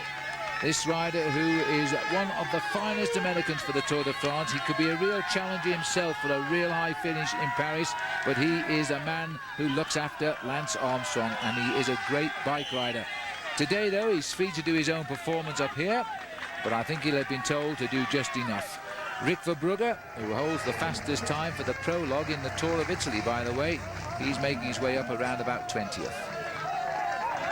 Second time change. In fact, that's exactly what he is. 20th on the line, 27.48. The best time there still Astolosa at 12.5 kilometers and Juan Mercado at 9.5. But Martin is the man who's put it in for the finishing line, and he's still number one there. Sylvain Chavanel, long way down in the overall classification. In fact, he had to relinquish the team leadership to his own teammate, Thomas Vukla, who's currently holding on to the best young rider classification. But Vukla has lost a lot of time over the last couple of days, but this man hasn't lost any time at all in preparing for the Alpe d'Huez. Twice he's been here to look at it, Phil, in May and June. Yep. And I would put the number of times at his ascents to between 15 and 20 attempts. I'd like to know what his time was for those training climbs. Here's the arrival now of Paolo Bettini. He's not been aiming for the top here, but again, this man is such a solid bike rider. He's going to come up with a very respectable finish and a great time for his quick-step team from Belgium. And just keeps his eye there, just keeps his rhythm going, concentration. Nice round of applause for Paolo Bettini, twice the World Cup holder, and still is at the moment, as he takes 12th place at 44.55. And he's just gone past our commentary position. He looked extremely calm and cool. Job done as far as he is concerned. Oh, looking down there on Sylvain Chavanel at the moment as he continues on his way. Let's just remind ourselves, experienced life, which he's lived at top speed. Lance Armstrong faces his ultimate challenge, and this is exclusive access of his journey towards a record 6 Tour de France, the Lance Chronicles. All new, Saturday, July 24 at 7 p.m. Eastern Time. And they continue to start as they now. This will be an interesting time. Coming up to the line now, Mikel Astolotha. Well, here he is, Paul. Now, has Ludovic Martin had his grand moment? I would say so, because this is a massive beating of his time. This man who seems to move each part of his body individually here as he comes up to the line. Mikel Astolotha is going to give AG2R a great result for the moment, at least. Big cheers now, because they can see his time, 43.06. That is a new best time.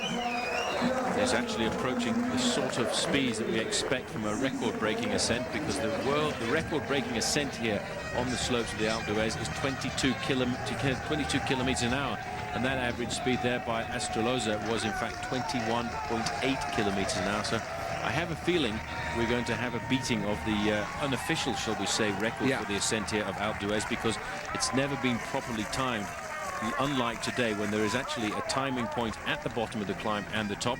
So hopefully we get a chance to see whether or not Armstrong is going to set a new record time for the ascent, because I have a feeling in the back of my mind Armstrong is going to be the winner of this individual time trial. The only man who can upset the apple cart has to be Ivan Basso. It'll be most interesting, and I wouldn't like to be in Basso's shoes today because he starts 2 minutes ahead.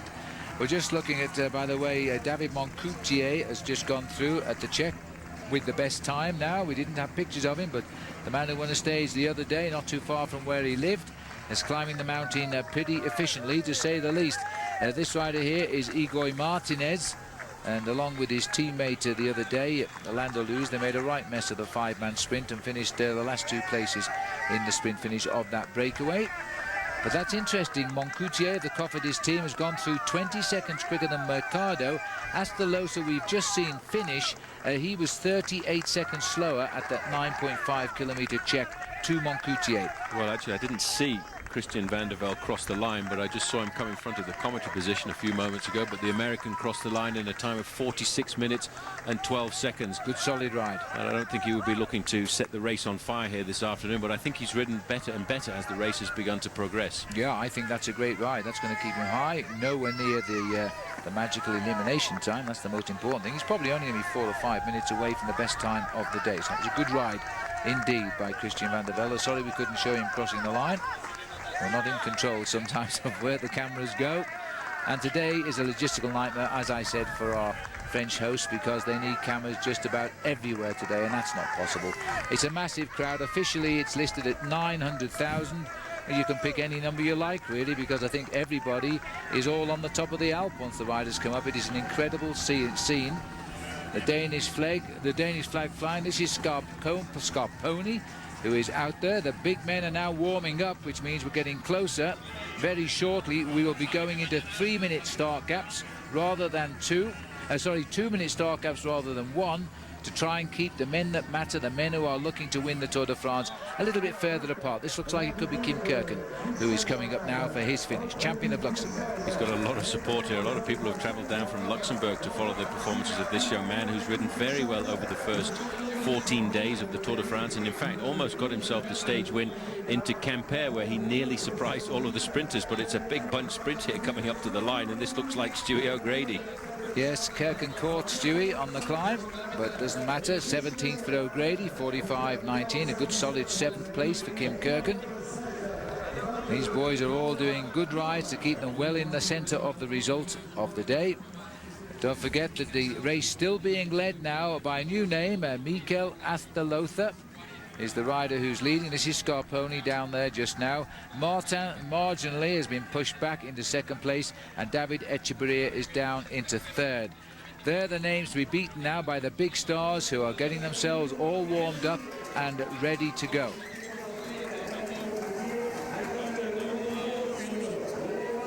The arrival of Christian van der Velde, there's a picture for you. He's ridden a great race, 28th at the moment, in a ride just over 46 minutes. Armstrong is getting ready with that fast pedaling action. We'll take a break, come back live, OLN.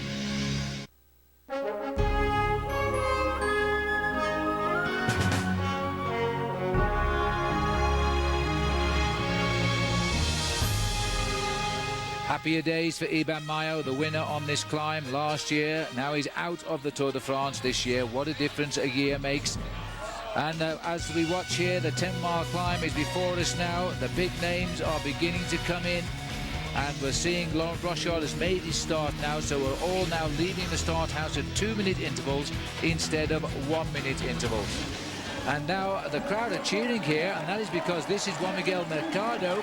Now he's set the best time down at 12.5 kilometers, and it's looking like it will be best time here. And Mercado has crossed the line in the best time. So Mercado has now come in with their 2nd best time on the start, equal though and split by hundredths of a second. Astelotha 43.06.36. Mercado has done 43.06.4. I can't believe it, but that is 5 hundredths of a second. He has just lost 1st place fly. There it is, 5 hundredths of a second represents the difference between Astelotha and Mercado for a climb of Alpe d'Huez. What did we do when we didn't have electronic timing? Martin is down to 3rd. Lance is still down at the bottom. He's hoping to get up this mountain, we estimate, in around 40 minutes. Congratulations there by one of the chief of the police. That policeman, by the way, each year goes to Australia, where he coaches the South Australian police to escort the Jacobs Creek Tour down under. Saying hello there to Armstrong. The start now for Vironk. Well, just watching Richard Vironk make his start, Paul, the crowd now absolutely buzzing. 5 hundredths of a second splitting the top 2 in the classification. That is remarkable after the very difficult 15.5 kilometre ascent. We're getting into the time now when all of the big names are coming to the front end of this individual time trial. And we're coming into the time when the men coming out of the starting gate are separated by 2 minutes on the road. You can almost feel the concentration emanating from Richard Vironk. And just listen to that crowd down there in Bourg-d'Oisans. Yeah. We can't quite hear them up the slopes here from the top of Alpe d'Huez, but they're cheering him away from the start house in the square of this beautiful village. I've never seen the road so empty. It's normally you never move through this village. They're so busy with cars because everybody is coming through. You've got to go through this village if you want to go up the Alpe d'Huez from the Grenoble direction. This is Guerini, former winner, coming round. He's doing a very respectable ride indeed here as he comes up to 9.5. You see, he does like this climb. Won't be best, but it's right up amongst the front runners at an early stage of the climb. This is at Voisin. 25.10 is his time. A good ride, 6 seconds off the pace. 2nd best time for Guerini. Well, Guerini's no stranger to Alpe d'Huez. He's won here before in a road race, and he will be trying to, I think, put in a top performance to try and keep T-Mobile in with the possibility of winning the team race at the end of the 3 weeks of bike race that we're witnessing here. But this is a fairly impressive move here. This is Tricky Beltran coming up into the finishing straight. Yes, he just passed Landaluz there by the look of it too as they come up here. Beltran's coming in, top 10 finish with a bit of luck. Might be just a little bit outside of that, but he's found the legs to sprint. Not bad for a rider who's saving himself to help Lance Armstrong in the mountains tomorrow, is it? As Miguel Beltran comes up the line, takes a look across, makes it look like a pretty casual arrival, and yet just look at his position as he hits. That's the strength of this US Postal team. They can produce men just to do the ride and still claim a place like this. Hits the line in 12th place for the moment. Well, it's actually pretty scary if you look at the performance of those guys, because most of them have come up inside the top 20. But this will be a best time because Serrano has been leading at the last check, and he looks though he is going to get the best of Astalosa. As he hits the line, he does. A 42.50 for Marcus Serrano. Not surprising, this man is a very good mountain climber, trying to set the mark for Team Liberty Seguros. This is the French hope on the shoulders of Christophe Moreau pulling away right now. Christophe Moreau pulling away at half past the hour here, which means in 28 minutes time Lance Armstrong will climb up into the starting gate. Christophe Moreau, I think, has ridden a very solid Tour de France this year, although I've been a bit surprised at his silly little battle at the top of the mountains with Richard Virenque. Yes, rather silly because they're two rival Frenchmen, of course. They're on different teams, and that's the excuse that Christophe Moreau is saying. But I don't really see why he's annoying Virenque. Virenque is too good for him on the mountains. This is Sylvain Chavanel. I mean, very solid tour. There's the man we're talking about, Richard Virenque, the polka dot jerseyed leader, searching for a 7th and record-breaking victory in the King of the Mountains title. With the big question, is anybody capable of stopping him? And I don't think they are. There are 4 main jerseys in the Tour de France. The yellow, of course, is now on the shoulders of last man to start today, Lance Armstrong. Polka dot is owned by Richard Virenque. Robbie McEwen, who did the wheelie today over the line for us, he's in the green jersey, while Thomas Vogler, he's still to got start, by the way. He's 8th from the end, now wears the white jersey as the best young rider on the Tour de France, and he certainly earned that. This is Richard Virenque now.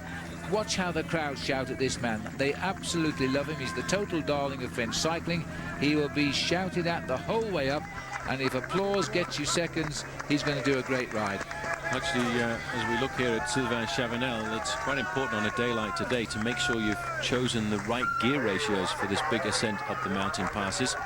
As we see Sylvain Chavanel, who's pretty high up in the overall classification. He's hoping that he will climb just a little bit higher at the end of the day, but I'm not sure he'll be able to pull himself up towards the mark of his own teammate Thomas Vogler. Now, this will be an interesting performance to watch how Michael Rasmussen here, Phil, can handle this individual time trial. He's been very aggressive out on the open road. You can just see the World Championship bands around his neck there and around his arms, indicating he's been a former world champion. It was in the mountain bike discipline of this sport. Yes, Rasmussen riding his first Tour de France. I think expected to take more from it, but I think he also overestimated just how hard this race is. He attacked a little bit too much, I think. He thought he could ride away from some of these more veteran riders of the Tour, and it wasn't to be the case at all. Riding very sensibly there, moving out of the starting gate over the first 1.5 kilometers quite slowly, making sure he gets into his rhythm before he attacks the big climb. Virenque in his typical style, out of the saddle, dancing away on the pedals, going through the crowd just moving out of the way at the last possible moment to try and catch a glimpse of the men who have made themselves heroes over the last 2.5 weeks of bike racing. I think it's an interesting point to note, Phil, that none of the riders in the top 7 at the first time check after 1.5 kilometers are anywhere near the top of the checks when we go to 9.5 kilometers and 12.5 kilometers. It'll be interesting to see how Virenque gets on. You've probably just noticed that Moncoutier has reached the 3rd check now, best time 35.54, and ahead of Serrano by 42 seconds. So Serrano's lead at the finishing line might be short-lived with the arrival of David Moncoutier. He's the Cofidis rider who won a stage only 25 miles from his home, and that's the best way to win a stage, when you can see mum and dad over the road.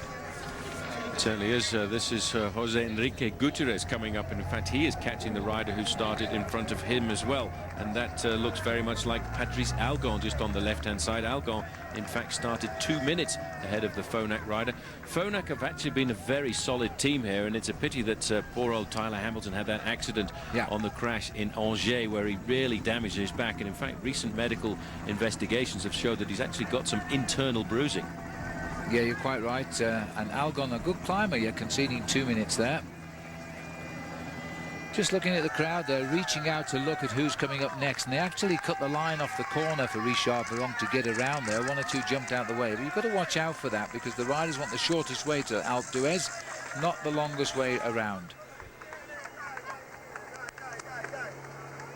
Michele Scarponi here. Don't forget, Moncoutier's reached the best time of 115 riders who arrived at the 12.5 kilometer check, but he's still got to get to the finish in a quicker time than Marcus Serrano.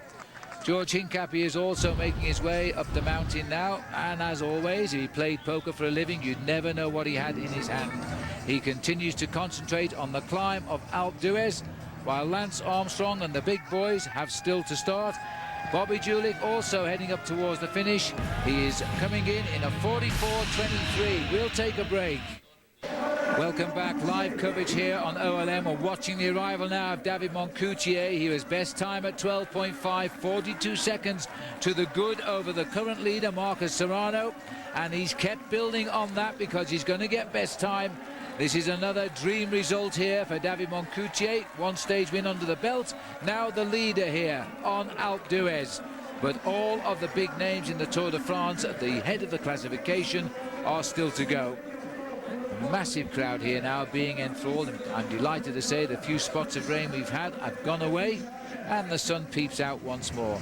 The crowd stretches 3 or 4 deep for the whole of the Alpe today. Officially 900,000 spectators. Even the Tour de France has not known the Alpe d'Huez like this. As we look down there on the polka dot jersey of Richard Viron making his climb. Here comes Roberto Heras.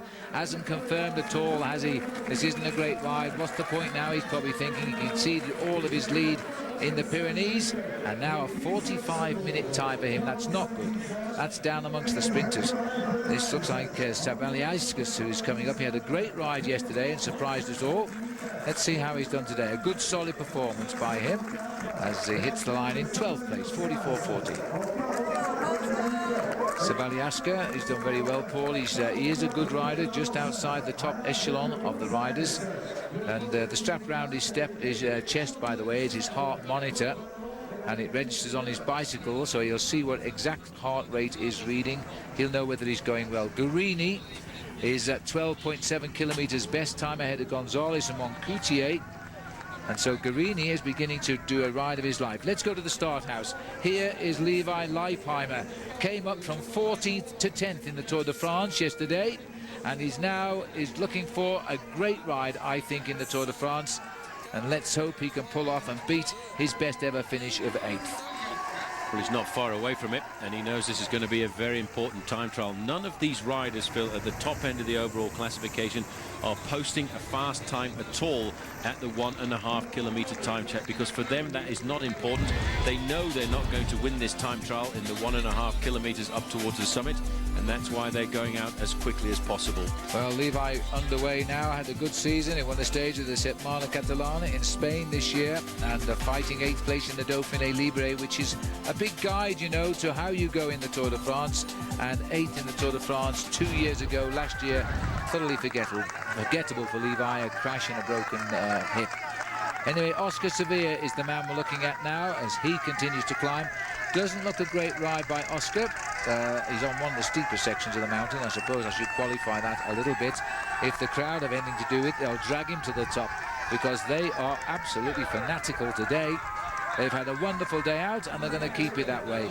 Now, circling around here at the bottom, a man who has done so well in the Tour. He wears white. There he is. He was in yellow for 10 days. Thomas Voeckler, unknown 1 year ago, 119th in the Tour de France. We never mentioned his name once. Now everybody in France knows him. Big moment on the mountain for him. Christophe Moreau, Paul, from Crédit Agricole.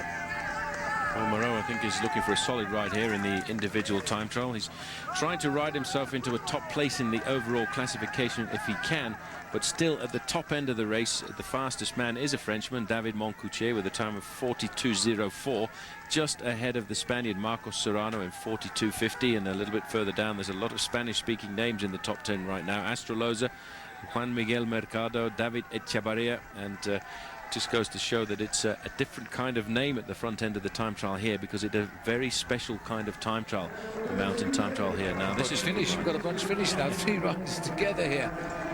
Petrov has caught them all. He's the Russian rider who's coming through to finish now.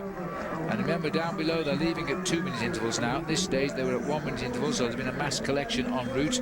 Now, there are very strict pacing rules in time trialing. If the referees watch pace riders, they shouldn't be in a straight line, strictly speaking. They'll be watching there. Penalties will apply if they are judged to have received any help from the slipstream of the rider who goes by. And then they calculate seconds penalties by time ridden in the slipstream. Anyway, Petrov has caught them both, 44.33 for him. Now, I can tell you, sorry, Paul, but I just want to mention we're waiting for the arrival, really, of Giuseppe Guerini, because he's surprising us all. This is back to Oscar Sevilla. But Guerini has done so well out there on the course that he might well be coming in with the best time. He's due pretty shortly. This is Sevilla, and looks like a lot of riders been to the hairdressers on the rest day. Must have been a big queue down the hairdressers on Monday. Here is Gonzalez de Galdiano, hasn't set the world on fire at the checkpoint, so it's been a pretty routine ride for the man who has twice, in the only 2 times he's finished the Tour de France, finished in 5th place.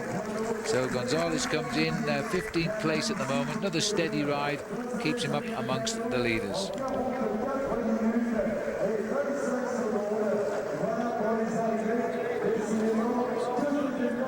So there we are as they continue to ride their way through, and this is Christophe Moreau down the course here, still receiving all the plaudits of the crowd, because let's not forget, so we're sure to be entering our commercial free half hour, which will come to you courtesy of Power Bar.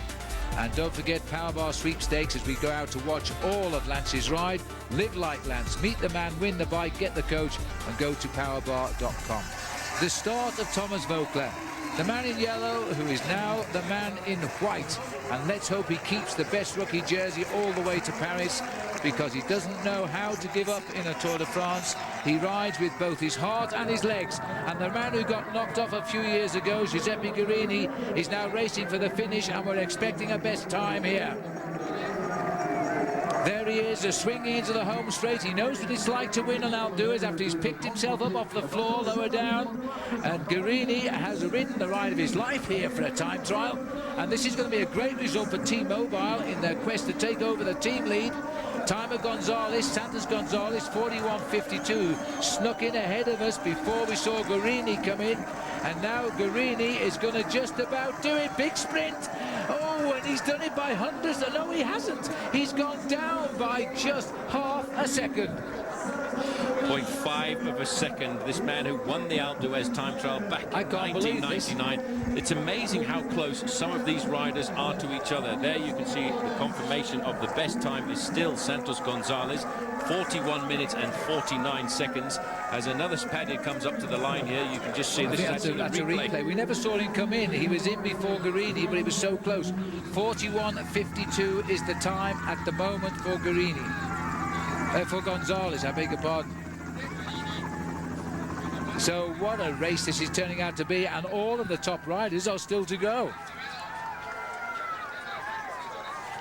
Well, this is Vladimir Karpitz who's coming up now, and it's going to be a great ride. This, as he comes around the corner, he will certainly go through there, beating Santos Gonzalez, his time at 9.5. He's got a little bit of time in hand as he comes up, and there is his time. A new man on the block goes through, not quite, still counting. Might need a little bit more effort here, but he's got it, 24.56. Well, Jan Ullrich loosening up. If he attacks like he did yesterday, there might be another winner, you know. Welcome back as we look down on Michael Rasmussen making his ascent now. The big boys are beginning to fire every 2 minutes out of the start house. And we'll be starting very shortly with Jan Ullrich. Jose Acevedo has just gone about a minute ago. And now we're coming down to the last 5 riders to go. That means they are the top 5 men in this year's Tour de France. Armstrong will be the last to go. And now we're seeing the arrival here of Jose Enrique Gutierrez, and we'll see if he can rock the leaderboard. I don't think he can. coming in there in 4th place just now. He'll slip a little bit further away, but the Phonak team of Tyler Hamilton came to this race correctly prepared to look after Tyler. Sadly, Tyler crashed and is out in the Pyrenees, but they are still equipping themselves very, very well indeed. They had at least 4 men capable of riding with Tyler for most of the journey through the mountains. This is Jose Enrique Gutierrez. He hits the line 4th at the moment with a time of 42.45. The leaderboard, Santos Gonzalez, just a fraction of a second ahead of Guarini, but the big man in the start house is now Jan Ullrich, concentrating. He's going to turn that bike in half when he comes down this road, I think. Just as a point of interest, I think, Phil, this is the heaviest bike of all of the big favourites. When we weighed in Jan Ullrich's bike this morning, it weighed in at 7.2 kilos to 6.8 kilos to Lance Armstrong's bike. But what may be more important for this young man, he was brought up in East Germany, born in Rostock. He's 30 years of age now, 6 foot for 161 pounds. The winner of the Tour de France back in 1997, but maybe worse for him in his record books is the fact that 5 times he's finished in 2nd place. 3 times to Lance Armstrong. He said the other day, I'm fed up with finishing 2nd to Lance Armstrong. Well, that wasn't an indication he was going to win. I think he now is going to finish 5th to Lance Armstrong, but I don't think so. Somehow I feel that Ullrich, deep down, has the class to come out of 5th place and be on the podium in Paris on Sunday.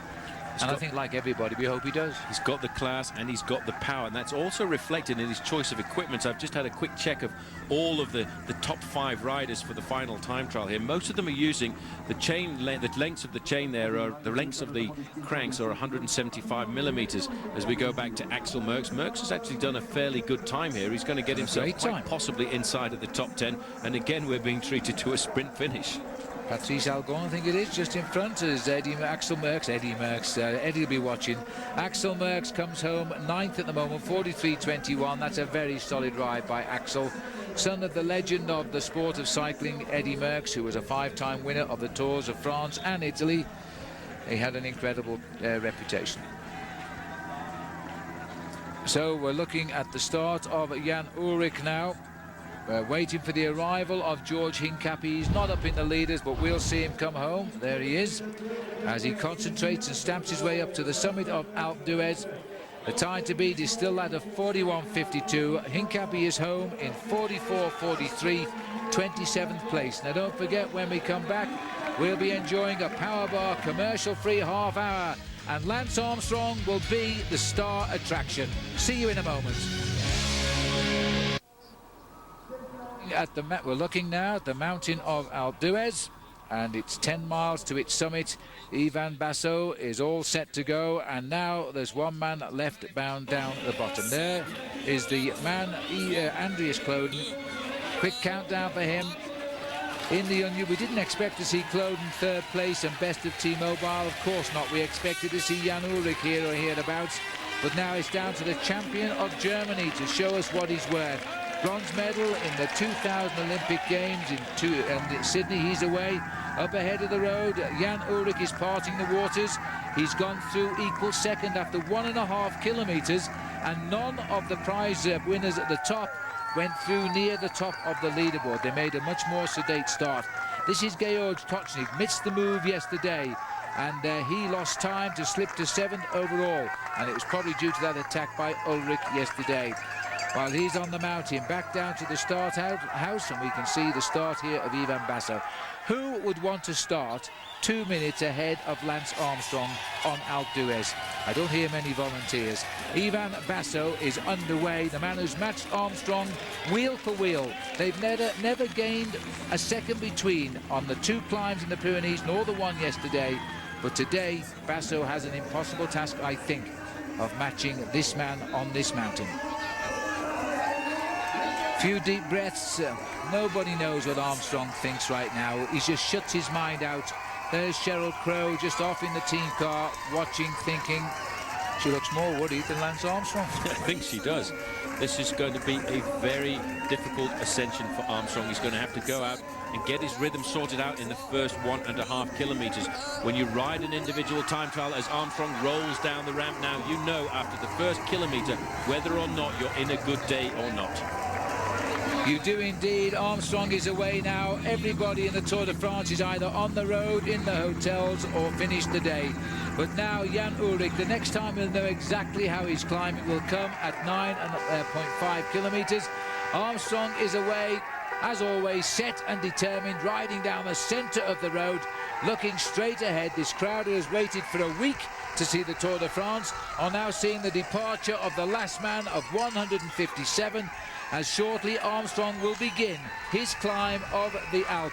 Guarini, let us not forget, is the best man at the penultimate check and is second at the finish. I don't really think we need to pay too much attention to the first time check at 1.5 kilometers. Ulrich went through there in a time of 2 minutes and 2 seconds. It's really the time check at 9.5 kilometers which is going to be the most important.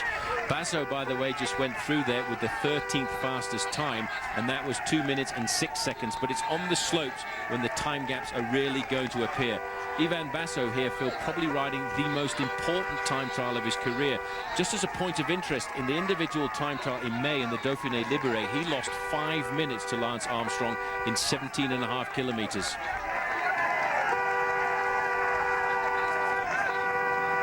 Well, there's even a Polish flag flying there on the left, and as we're watching now, Ivan Basso continue his way up the mountain.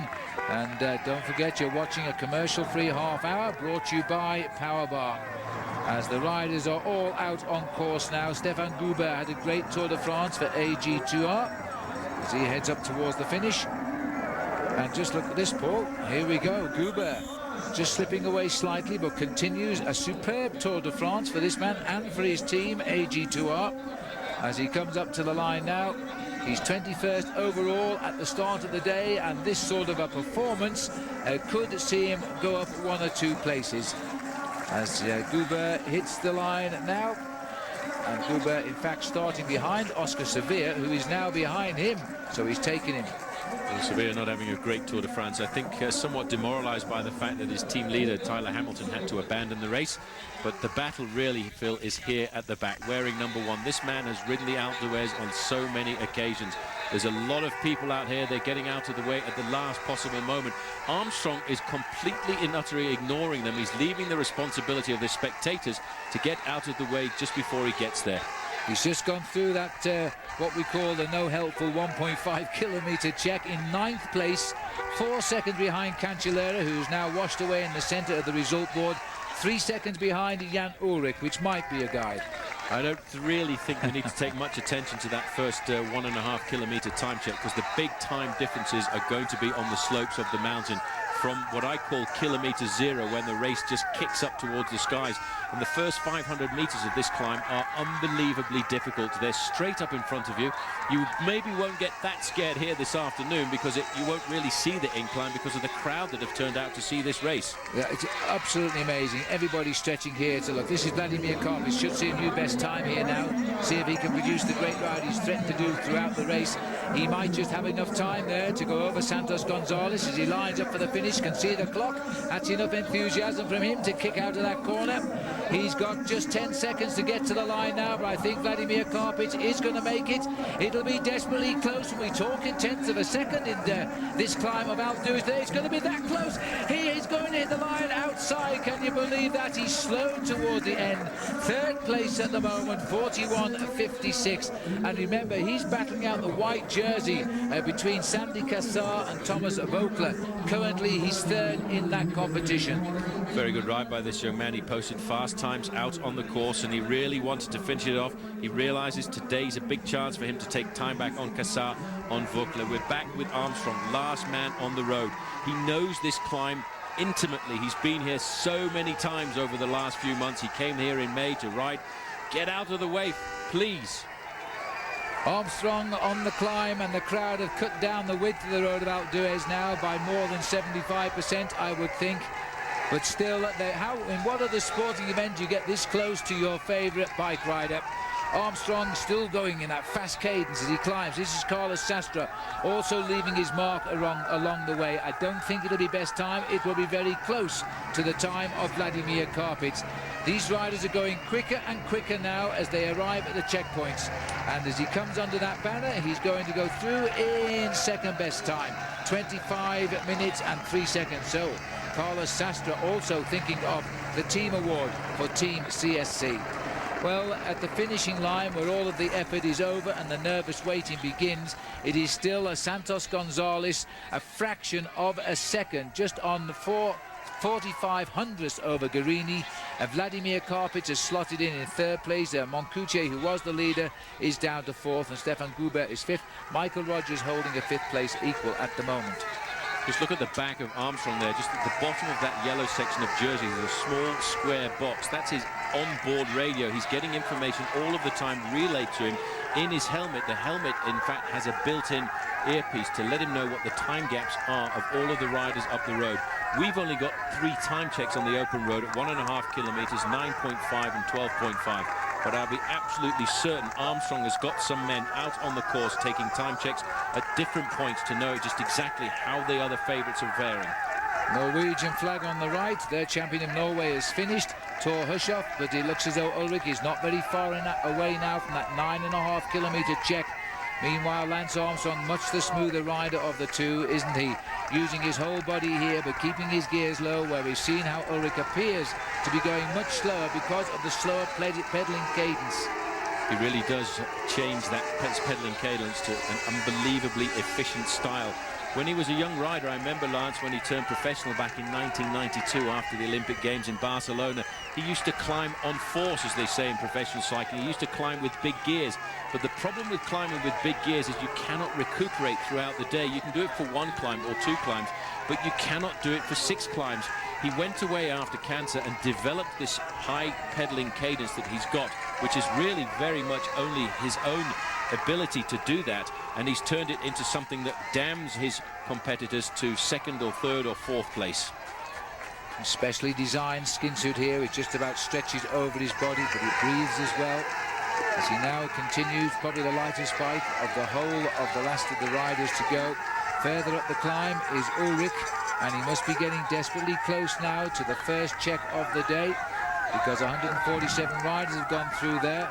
As Sastre wasn't the best time there. In fact, Karpitz still holds the best time at 9.5, 24 minutes and 56 seconds. Interesting to note there that this man here, Jan Ulrich, has got clip-on bars in the centre. I can't see any of the other major contenders have actually opted for the aerodynamic clip-ons in the centre of their machines.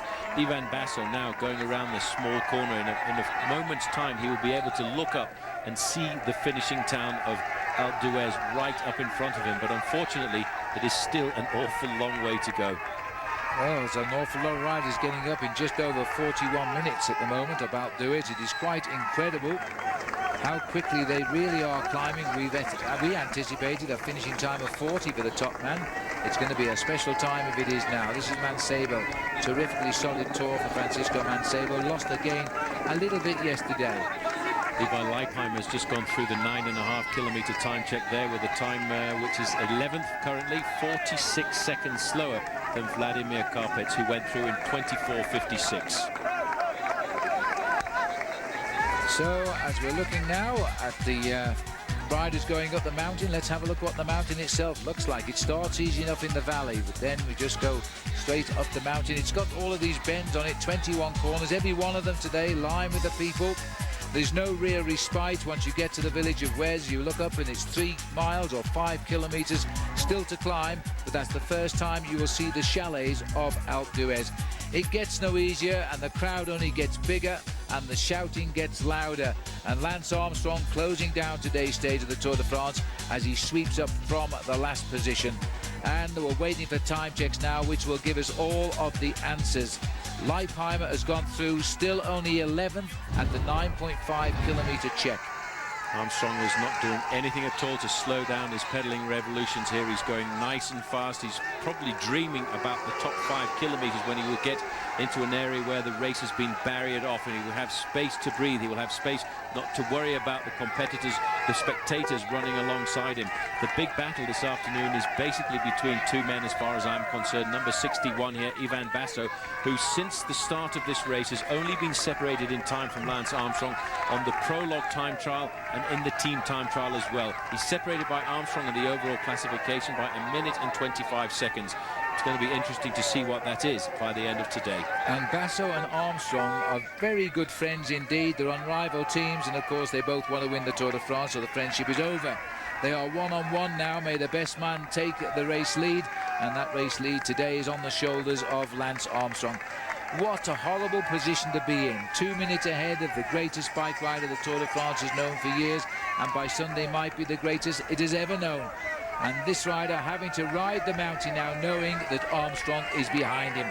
Armstrong starts the day 1 minute and 25 seconds ahead overall on Basso, 3 minutes 22 on Andries Kloden, a massive 5:39 on Mancebo, and 6 minutes 54 on Jan Ullrich.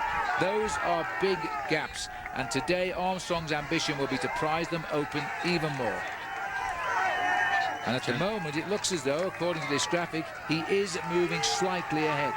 Well, that's a virtual time gap between the two. Armstrong on the left-hand side and Ivan Basso. 1 minute 25 at the start of the day. Currently, if we stop the race now, it would be 1 minute and 44. That's not a really exact time measurement. It's coming to us because of our ability to use GPS on the two motorbikes that are following these riders. Yes, but it gives us a good guidance that, in fact, it does appear that Armstrong is slightly up in these first crucial opening kilometres on Alpe d'Huez. And I'm sure that Johan Brunel would have conveyed that information to Armstrong. Here is Jan Ullrich now. We're waiting for him to get up to the check. And we've had 149 riders through there at the moment. We've just seen, well, we didn't just see, but he's gone through. Cocchioli has gone through, 16th time for him. 53 seconds slower than still the best time at that point of Vladimir Karpitz. Ullrich might reshape it a little bit when he gets there. It's a big, powerful man, Jan Ullrich. You can see he's gripping onto those bars in the centre. I'm not sure that that's a very good idea in a mountain time trial like this. He could be much better served by having his arms out towards the extremities of his handlebars, and that will permit him to open his chest that little bit more and to breathe. The aerodynamic position is not really that important in a race like this because you're only riding at an average speed of about 22 kilometres an hour, 12.5 or 13 miles an hour.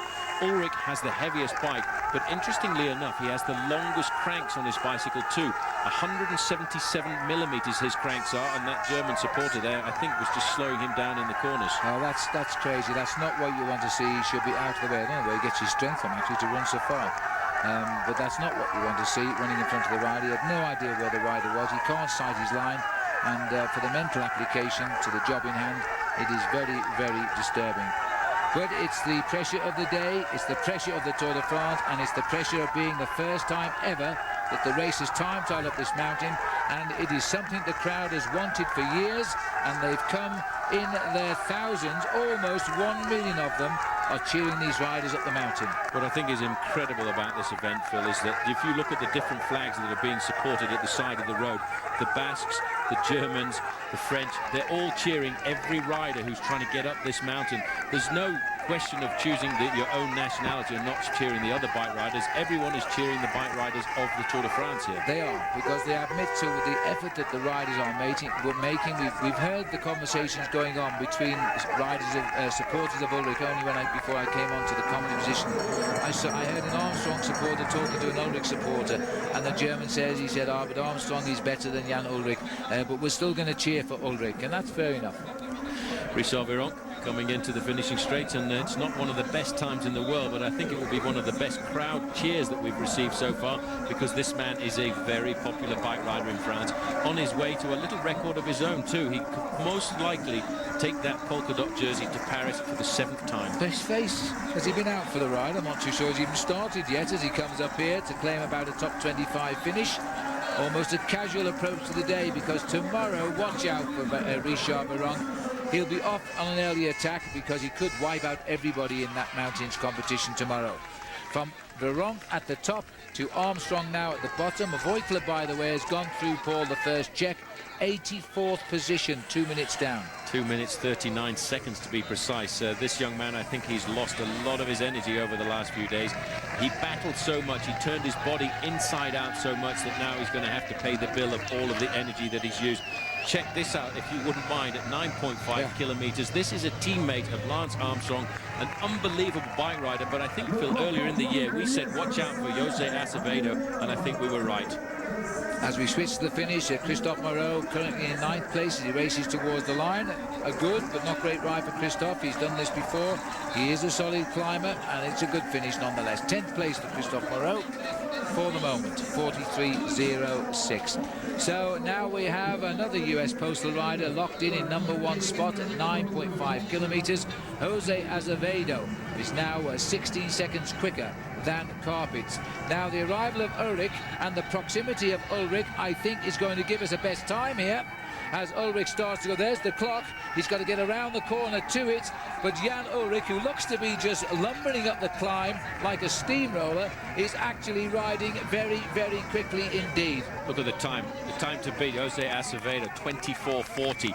He's got a minute to stop that clock, Jan Ulrich. He's going to stop it well inside of that. He may well look like he's lumbering, and he may well look like a steamroller, but this man is sheer power. He climbs, as the French say, en force. He uses a massive gear and just rolls it over. The big difficulty is when the incline gets steeper, he's not able to produce the effort.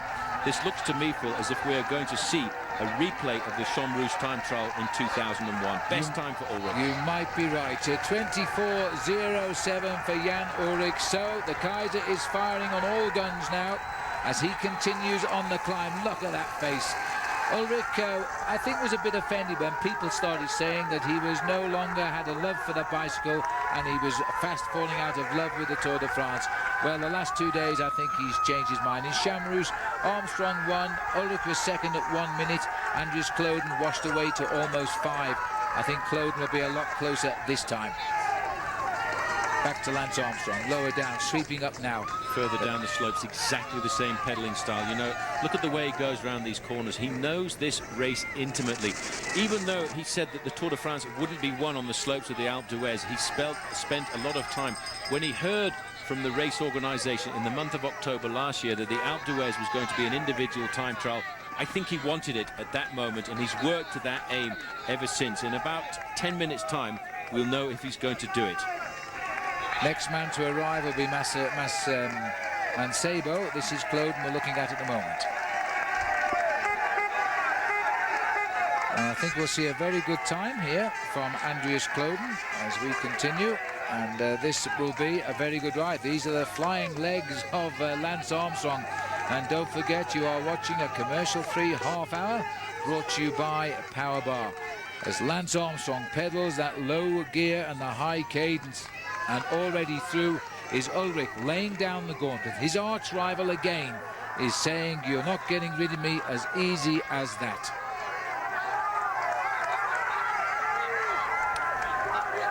Well, this is Ulrich still living with life, a little bit of a way up the road. The next man to go through the 9.5 kilometer check will be Francisco Mancebo. And that's, of course, what we will want to see if Mancebo is staying in the picture on this race. Ulrich would like to get over the top of him. At the 9.5 kilometer check, Ulrich is ahead in 24.07. Acevedo is second. Vladimir Karpich, who rests with the third best time on top of the mountain behind Santos Gonzalez and Giuseppe Guerini, had the third best time there. This is Rasmussen sprinting round the corner. Looks as though Pereiro has caught him here, and Pereiro has gone over the top of him, so Rasmussen has lost 2 minutes here. And Pereiro coming in for a 7th best finish. Oscar Pereiro, again, another teammate of Tyler Hamilton, who trained so well to be alongside Hamilton in this Tour de France. Sadly, Hamilton not able to get as far as the Alps. And so Pereiro done well still. A chance here to look at Armstrong's bike here. Weighs in at just outside of 6.8 kilos. And he hasn't got clip-on bars like Jan Ulrich. Looking down through the crowd, this is Francisco Mancebo. This is the intermediary point at Huez-en-Oison. The difficult thing, I think, about this time check here is, Phil, when you go around that corner to the time check and you just raise your head upwards, you can see the finishing line at the Alpe d'Huez right up in the summit of the climb, cradled in the middle of this crater of mountains, and you realize I've still got to get up there, and I've still got about 20 minutes to go. Massive. He's even taking time for a drink there. This is not a great ride by Mancebo, the white jersey winner of the Tour de France in the year 2000, and he's finished the best position of 7th. Well, he was 10th overall last year, and he's going to go through slightly behind that position on the stage today as he comes up to the line. He is actually showing signs of cracking in the Tour de France, I think, Mancebo. He missed the move yesterday, and now he's falling away from the big boys at this sort of a time here at 9.5 kilometers. Next man to get to that time check is going to be this man, the champion of Germany, dubbed as possibly the replacement leader for T-Mobile, Andreas Klöden. He was a man who a few years ago we really tipped for stardom when he won Paris-Nice in a very dominant fashion. Since then, he's struggled to try and keep himself at the top end of the overall classification in any bike race. But I think here he's actually riding into a different part of his career. And look at this, not too far away from his leader. He's catching Mancebo here too, because he's coming round for the check, and he's going to be second best time as he comes round. It might slip away slightly, but he's obviously eating into the start time of 2 minutes for Mancebo. Mancebo's having a poor ride. He's only gone through a minute 40 behind Jan Ullrich. Klöden goes through second best, just 27 seconds behind Jan Ullrich. This is not the same Andreas Klöden who finished in 19th place in the Tour de France individual time trial to Champs way back in 2001. This is a completely different man. You look here at Armstrong, you can see the slightly different color of that skin suit down the sides. That's to allow his body just to breathe that little bit more, because these skin suits are aerodynamic. Gilberto Simoni now, he's never posted any fast times out on the course, but he is a great mountain climber. Yes, well, he's still fighting for a reasonable position, but until he concentrates on the Tour de France, especially so, he's not going to get any further up the overall. A brilliant rider, as we know, in his home tour, the Tour of Italy. Twice the winner of that, second this year. He comes in there in 15th place. Well, this is the face of Andreas Klöden. Refound himself this year, well and truly. And he's looking for a podium finish now in Paris, and he knows a great ride today will probably give him it. He's got to survive an incredibly hard day tomorrow, there's no question of that. But he's gone through only 27 seconds behind the pace setter just now, Jan Ullrich. They're the first two. We're waiting for now for Basso. Basso looks as though he's riding pretty well here. Oh, this is Sastre. Carlos Sastre. We go further up the mountain. He is third and losing a little bit of ground, but he has been up on the leaderboard all of the way. This is going to do Team CSC the world of good for the team race, of which they are the current leaders. As he hits the line, he gets fifth best time for now, 42.08. Good ride by Carlos Sastre to keep himself well up there in the overall classification. Now this is the face of Ivan Basso. He will be coming up to the time check at 9.5 kilometers. We don't really have that much of a time check on Ivan Basso, but here for the first time we can see that he's rivaling the men at the top end of the overall classification. I think he will just possibly slip outside the time of Andreas Klöden, but he should be third, and that's an indication that he's handling this mountain well. This is Basso, Ivan Basso now arriving at the first serious check of the day. Point number 2 at 9.5 kilometers, fourth only fastest. And Armstrong, I think, is not going to be that far behind, you know. He's here. Look at this as he's heading up to the same check. Ivan Basso could be giving away 2 minutes here in just about 10 kilometers. Here comes the man stamping on those pedals. Armstrong absolutely flying, pedaling like you would never believe. Is about to go around that corner and set the best time. 24.07 is the best time of Jan Ullrich. Ivan Basso and his entourage have only just gone up and around that straight, as Lance Armstrong is going to stop the clock with the best time at this point, 23 minutes, and as he heads up towards the banner, about a half a minute. Let's see where he stops it now. Best time, 23.28. Lance Armstrong is about to crown a wonderful day on Alpe d'Huez. 40 seconds faster than Jan Ullrich at this point, which is absolutely remarkable, and more than a minute already ahead of Ivan Basso. Jan Ullrich is still rolling up this mountain with the absolute power, which is his speciality. He's a strong bike rider. He's a beast of a man on a bike. He is riding with unbelievable strength. Compared to Armstrong, in fact, I would believe that Jan Ullrich develops a lot more power, but Armstrong's strength comes from his ability to use a very small gear and turn it over very quickly, very much like a motor racing car that can go up to high revolutions. He's got the ability to change his pedaling style and change his accelerations going around the corners. But look at his face, Phil. He wants this win. Well, he's dreamed about it since the route was announced in October. There's no question about that. And the Maillot Jaune is now at the end of the first check, the best time, 23.27. Jan Ullrich is at 24.7, 40 seconds behind him at 9.5 kilometers and 6 kilometers to ride. It's only 3.5 miles, but it's a mountain and it doesn't get easier. That first time check there, the first serious time check, as I like to call it, at 9.5 kilometers. Armstrong has already beaten Ivan Basso by 1 minute and 15 seconds. And once he gets a little bit further up the mountain into this area here, he will be able to just see where the position is of Ivan Basso out onto the open road. This is Jan Ullrich. He's into the safer part of the course now, where he can ride and get himself into a rhythm. He always amazes me by the strength and determination that he puts in.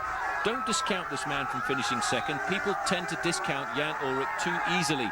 He is such a powerful bike rider. He's also a very brave and courageous champion. Well, he's demonstrated that today by putting time into his younger teammate Andreas Kloden, who is slightly slower at that first check than him. And it looks like we're getting the collapse of Mancebo, which means that Ullrich could find himself in fourth and challenging his own teammate for the third place finish. But Basso could be cracking also big time and might be losing all of the gains. It's a bit different from holding on to a rider who's on your shoulder than having to go out and do it all by yourself. Basso could handle Armstrong, as he showed in the mountains over 3 days. They didn't gain a second. They finished alongside each other. But now it is a matter of the race of truth. It's all down to you and you alone. And right now, Armstrong is on a runaway. He is writing himself into the history books of the Tour de France. And when we look back with hindsight, it could be right here on Alpe d'Huez where he did it. The amazing thing about the effort required in an individual time trial is you've really got to personally hurt your body. When you're riding up a mountain with somebody else, you can just try that little bit harder to stay in contact with them. But when you're on your own, the effort is multiplied probably by a factor of 5 or 6.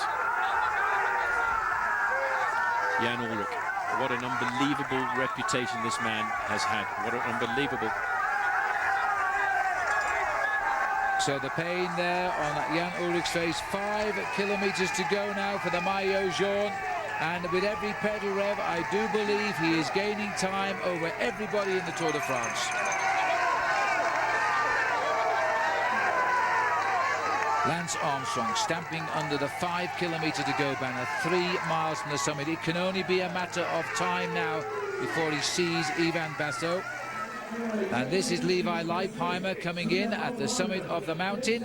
It'll be a very respectable time for Levi. Remember, he is in the top 10 in the Tour de France and wants to go a little bit better than that.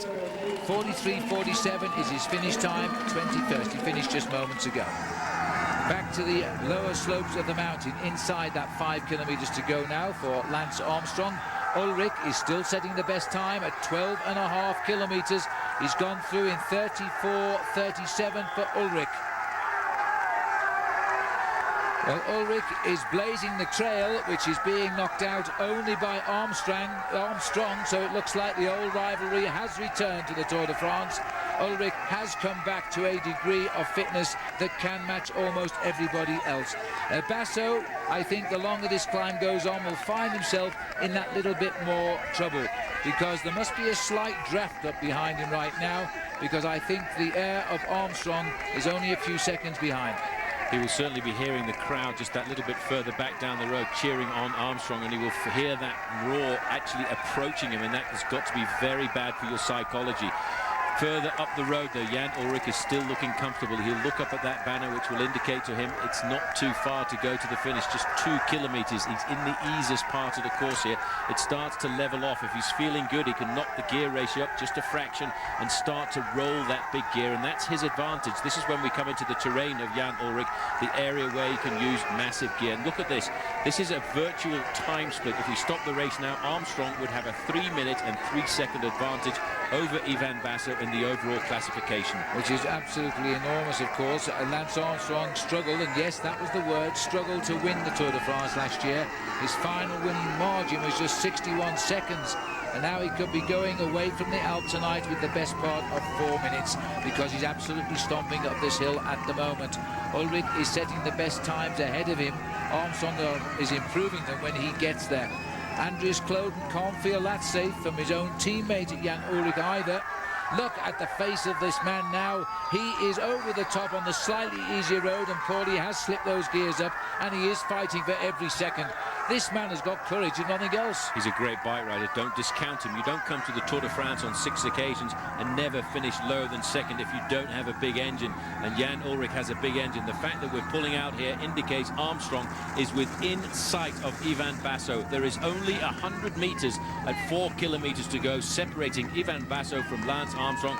Phil, I told you this was going to happen this morning. Well, we felt he wouldn't survive 2 minutes. Basso didn't ride well against Armstrong on Mont Ventoux in the Dauphiné. But Armstrong himself didn't ride particularly well on that occasion either. But now Armstrong is in his beloved Tour de France, and today I think he laid the foundations in the team time trial. But let's say he's laid the foundations here on Alpe d'Huez to win his record 6th Tour de France. There isn't a person on the Tour de France now, not even the riders, who believe they can stop this runaway. There is the relationship to the only man who could ride with Armstrong in the Pyrenees and on yesterday's mountain stage. And now they're free. Armstrong is catching him. This is Georg Topnik coming up towards the line. He's 7th overall at the moment, and he's coming in with around the 9th best time. He'll just hang on. Santos Gonzalez still the leader at the finish. Let us not forget, as Topnik just about might hold on a place in the top 11. Wow, he almost hit the barriers, then he made such an effort. He's in with the 11th time just now. I think he must have closed his eyes there as he was charging up to the finishing line. This is Jose Acevedo. Now, this is a fabulous teammate. This is going to be a very good time. He's actually been posting the best times out on the course and then getting knocked off the top by a certain Jan Ullrich and then knocked a little bit further back by his own team leader, Lance Armstrong. For the moment, this will be the best time. Jose Acevedo comes up towards the finish now, the Portuguese rider who could be a top 3 finisher in his own right in the Tour de France, but he chose to race for Armstrong. Best for the moment, 41.26. Unbelievable, unbelievable ride by this young man, 22.45 kilometers an hour. Only a fraction of the average speed of Marco Pantani a few years ago. Armstrong has not yet closed down the gap between himself and Ivan Basso, but the team car, that black car you saw just disappearing around the corner, was the car of Ivan Basso, who started 2 minutes ahead of Lance Armstrong. Let's not forget this man, Phil. He really got into the heart of the French public over the last 10 days. He's had a very difficult ascension here of the Alpe d'Huez. His face, when we see it full frontal like that, is a familiar one now, but I don't know if you can hear the crowd, but he's a lot of friends out there right now as Volkler comes up. Don't worry about his lowly position. This man has left his mark on the Tour de France, and that's the best cheer of the day for 80th place. For 80th place, but that's not what's important. This man has lived in the heart of the French public. Now, look, coming into the finishing straight, this is going to be the new best time. Well, Ullrich. It's going to take away Acevedo's 41.26 pretty convincingly. Ullrich drives to the top for the man who's got so much power. We thought he was going to drop away from the Tour de France. In 2 days, he's put himself right back in it. 40.42, he finished like a sprinter. 40.42 for Jan Ullrich. Unbelievable. What a sprint, what a finish. He had a lot of power left towards the end. There is Ivan Basso. You can see his shoulders going down. The top half of his body is going from side to side. He's looking for more power. He's saying bridge to engine room, more power, but there is not any more power. Compare that to the style of the man behind him in the yellow jersey, bouncing on those pedals. You can feel the energy. You can feel the nervousness in Armstrong's pedaling action. He knows he's got this race in the bag. He wanted to catch the man who was 2 minutes in front of him. I wonder if he'll look across as he goes by. I wonder. Armstrong is now exactly as they cross, 3 minutes 25 seconds in the lead in the Tour de France now. It's going to be more than that. A little glance there came from Basso. Nothing came from Armstrong. Armstrong remains concentrated. Basso trying to lift himself, as he has done on his shoulders over 3 great mountain days. But this time, I think those shoulders and legs are beginning to creak. An invidious position to start 2 minutes ahead of Armstrong. Armstrong is just cutting through the field. This is the difference between riding on your own and riding in a group. Ivan Basso has been able to march himself against Lance Armstrong over these big mountain passes. He's been able to lift his pedaling style, lift his cadence, to stay in contact with the big man from Texas.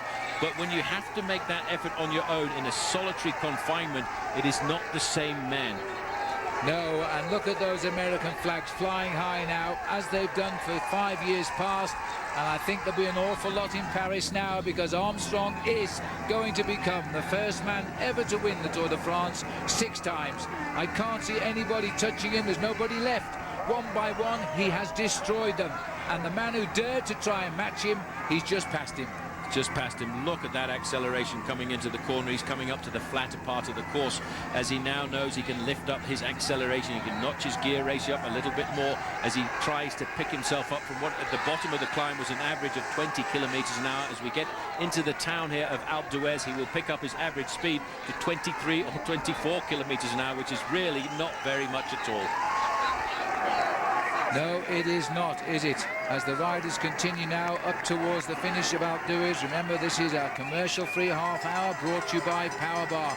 There is the view from a rider who is still second in the Tour de France, Armstrong, going into the distance. This is the moment now. Lance Armstrong, with every pedal rev, is going further ahead in the Tour de France. He was 3 minutes 25 up when he caught Ivan Basso. He's now 3 minutes 45 up and counting. And counting. Look at the face, Phil. It's unbelievable, the concentration of this man. He spent a lot of time this year going out onto the open roads of France to try and learn almost every critical moment of the Tour de France. He's riding a splendid individual time trial here. He started 2 minutes on the road behind Ivan Basso. He's already wiped out that, and he's still extending his advantage. And we're still waiting for the arrival of Andreas Kloden. It can't be far now, but I'll tell you, he's riding very close to Ulrich, is Andreas Kloden. He's certainly not being beaten by a huge margin by him. Armstrong chose to catch this man at a 12.5 kilometer check, where his lead was exactly 2 minutes. The difference when he left the start house, 2 minutes behind. And Armstrong now continues. It must be a wonderful feeling. He knows now he has no competition because he's caught the man nearest to him. He is gaining all of the way. He knows he's got the best time on the road. Here is Andreas Kloden now heading up to the finish, and he is catching Mancebo, and he's wiping out the Spanish rider. Well, Mancebo was certainly not putting in fast times out on the open road, Phil. This is an unbelievable crowd here, though, at the summit of the Alpe d'Huez. We are looking at a great challenge here. Let's not forget, Jan Ullrich has posted the fastest time in a time of 40 minutes and 42 seconds, ahead of Lance Armstrong's own teammate, Jose Acevedo, who crossed the line in 41.26. But I think we could be looking at the second time here coming from Andreas Kloden, and the man who disappeared from the top level of the sport for 2 or 3 years is right back now. And his biggest rival for a place in Paris is going to be Jan Ullrich, his team captain. Kloden is now fighting his own team for a top finish, because with the collapse of Mancebo here, who's being caught for 2 minutes, Jan Ullrich will probably slot into 4th place now overall. Kloden will hold 3rd. And there's surely the incentive there for Kloden to outsprint. No. Second at the finish, though, and only 40 seconds behind Ullrich. Ullrich rode virtually the same climb all the way up. Well, that's two good rides by the T-Mobile team. Now Armstrong can't be that far away. He's already gone past Ivan Basso. He will be the next man to come to the finishing line. And this unbelievable cadence that he's adopted since he survived testicular cancer is what has allowed him to become one of the best climbers in the world. He picks his way around that corner there. See how he used the extremity of the corner to make sure he didn't lose any momentum at all as he notches up even further that gear ratio of his. He is now looking up to see the red flag in front of him. 1 kilometer to go. That should take him around about 1 minute and 15 seconds on the slopes of the climb here, because he's reached finally the flattest part of the course. Well, the best time is Jan Ullrich. We thought 40 minutes would do it. It's 40:42. It could be the 39 minutes, a very long one, will actually decide this climb, and that is incredible.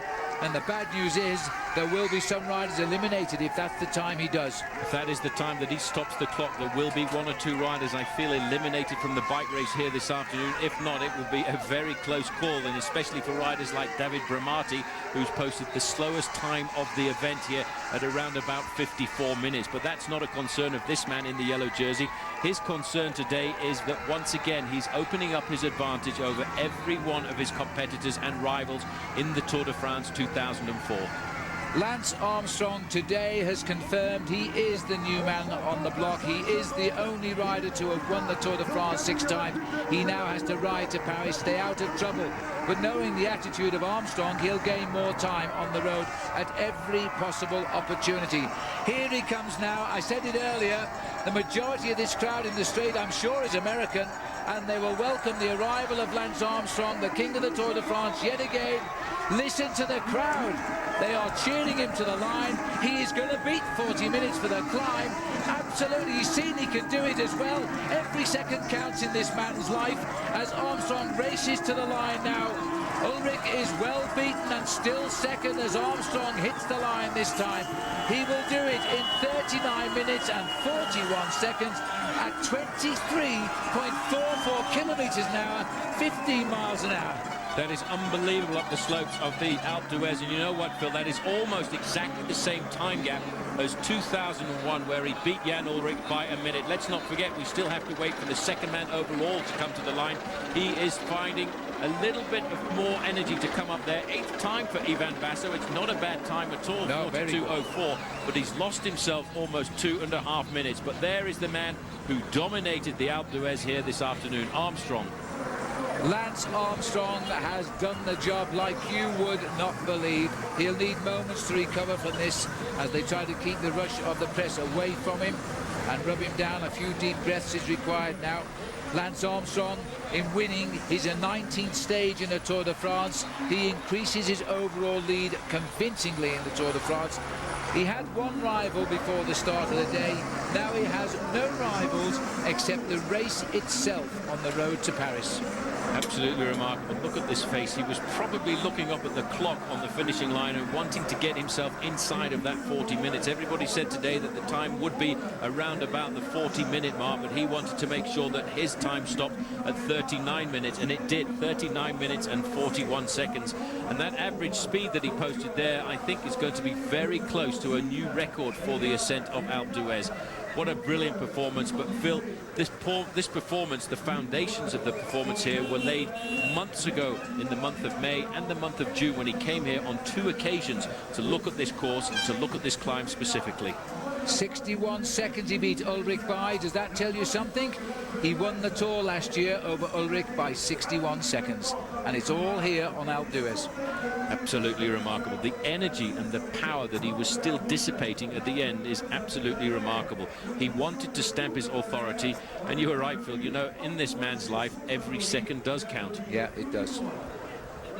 Armstrong has had a perfect day on the mountain he's grown to love, and he's won his 19th stage.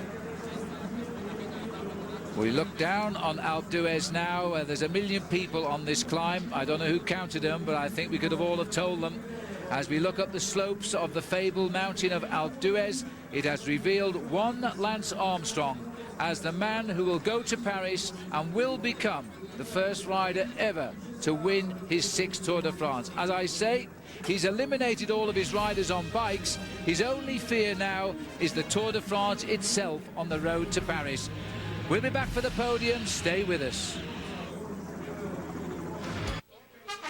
Welcome back. That's the mountain. Remember it, because it's probably the place where Lance Armstrong laid the foundation of winning his 6th Tour de France. He's now won his 19th stage. Another time trial victory. This, though, was a mountain time trial of special significance. 1 million people has watched Lance Armstrong, many of them being American. They've cheered him to the summit of the mountain. He's beaten Jan Ullrich by 61 seconds, the same margin he beat Jan Ullrich to win the Tour de France last year. An irony above ironies, I suspect. He was so determined to get inside 40 minutes. He knew what the clock was saying. He could see the clock.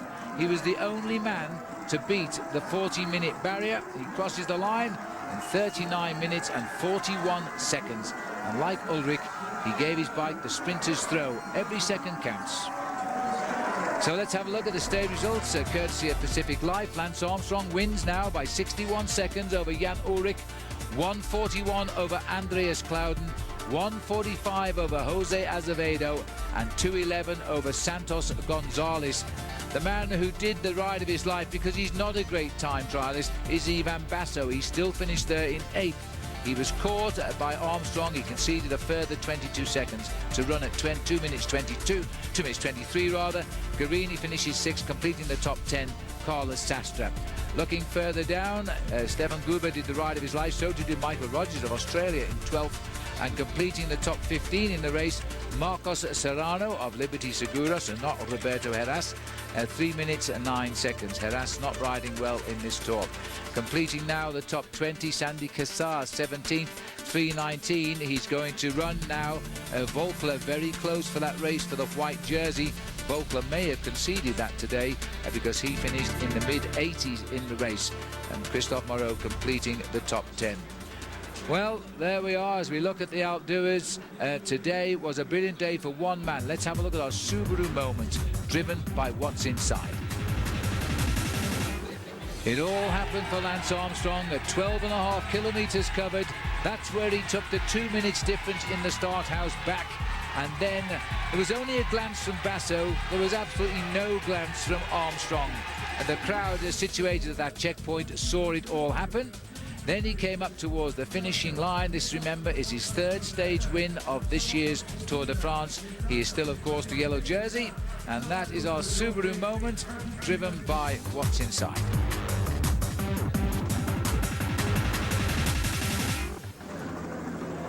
Well, there's the crowd, and we're going to have to drive down through that lot at some stage, I guess. They've enjoyed a marvellous, marvellous day as the sun just begins to dip over the mountain behind this lovely town of Alpe d'Huez. Paul, I think what happened we expected. The start of Lance Armstrong, it was always there. We always thought he would win. It was a question of what he did, and he didn't let anybody down. He didn't leave anything to the imagination, really, either, did he? He certainly didn't. But, you know, this man is so meticulous. He knew every bump on the road, every gravel, every piece of gravel, I think he knew, and every corner, every gradient. He studied this. But it was important, I think, for him to try and catch Ivan Basso as a point of honour. Lance, Alpe d'Huez has been a part of Tour history since 1952. You know that as well as anybody. Today, history in the making, of course, with the first individual time trial. How badly did you want this one and be in the record books? I wanted it bad. I wanted it because of the history around the mountain, and because of the importance to the race. I mean, it's still a tight race. I knew I had to be good. I knew that the other guys would be good, and so I mean, all in all, it was a very important day. Talk a little bit about, you've come to love and respect the French culture, the French people, and certainly you love the history of the Tour. How important was it, or how much of a feeling was it today to have the honor of riding up Alpe d'Huez in yellow? It's important. It's important. I've done it one other time, and in my first Tour in '99, the first one I won. But it was tough today. The crowds were animated, I should say, and a lot of German supporters, a lot of how should I say?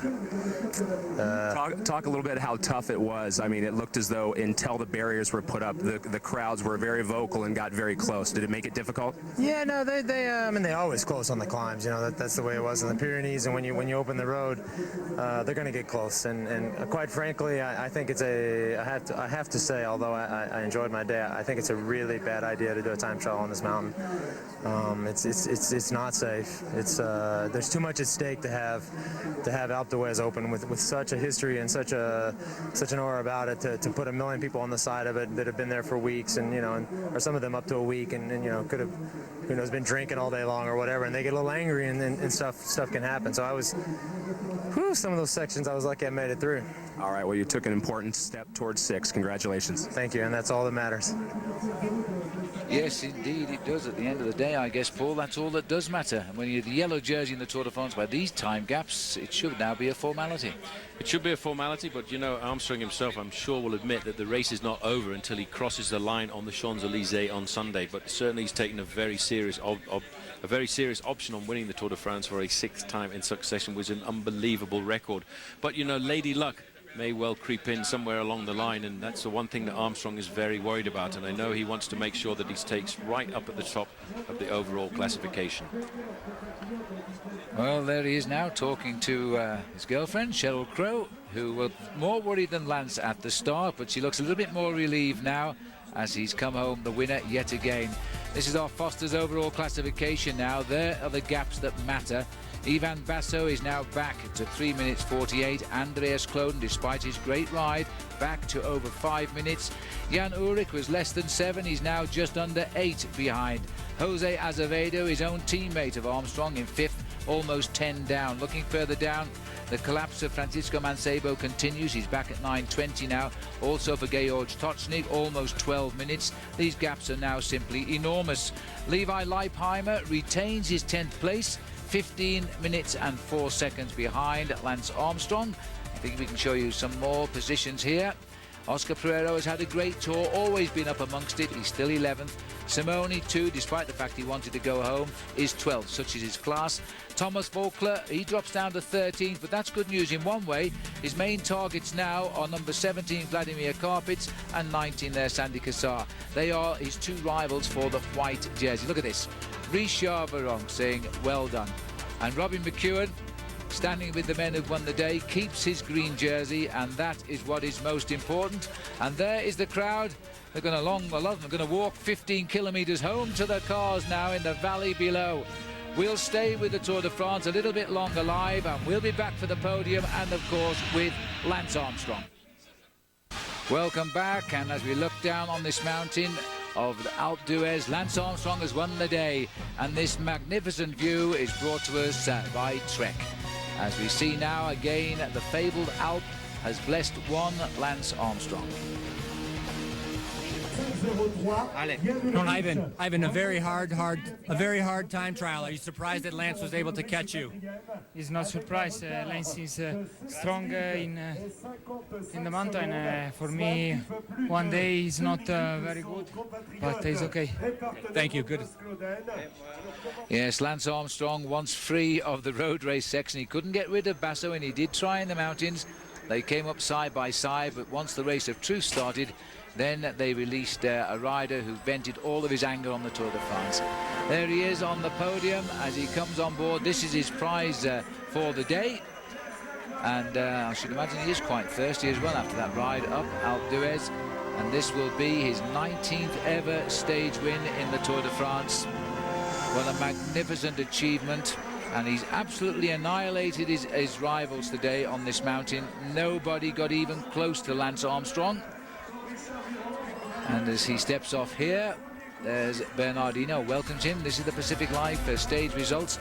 Armstrong are taking 61 seconds out of Ulrich, a minute 41 out of Andreas Kloden, 1:45 out of his own teammate Jose Azevedo. Great result though for him in 4th place, and Santos Gonzalez in 5th at 2 minutes 11. Then the gaps begin to stretch. Giuseppe Serini losing 5th place by 100th of a second.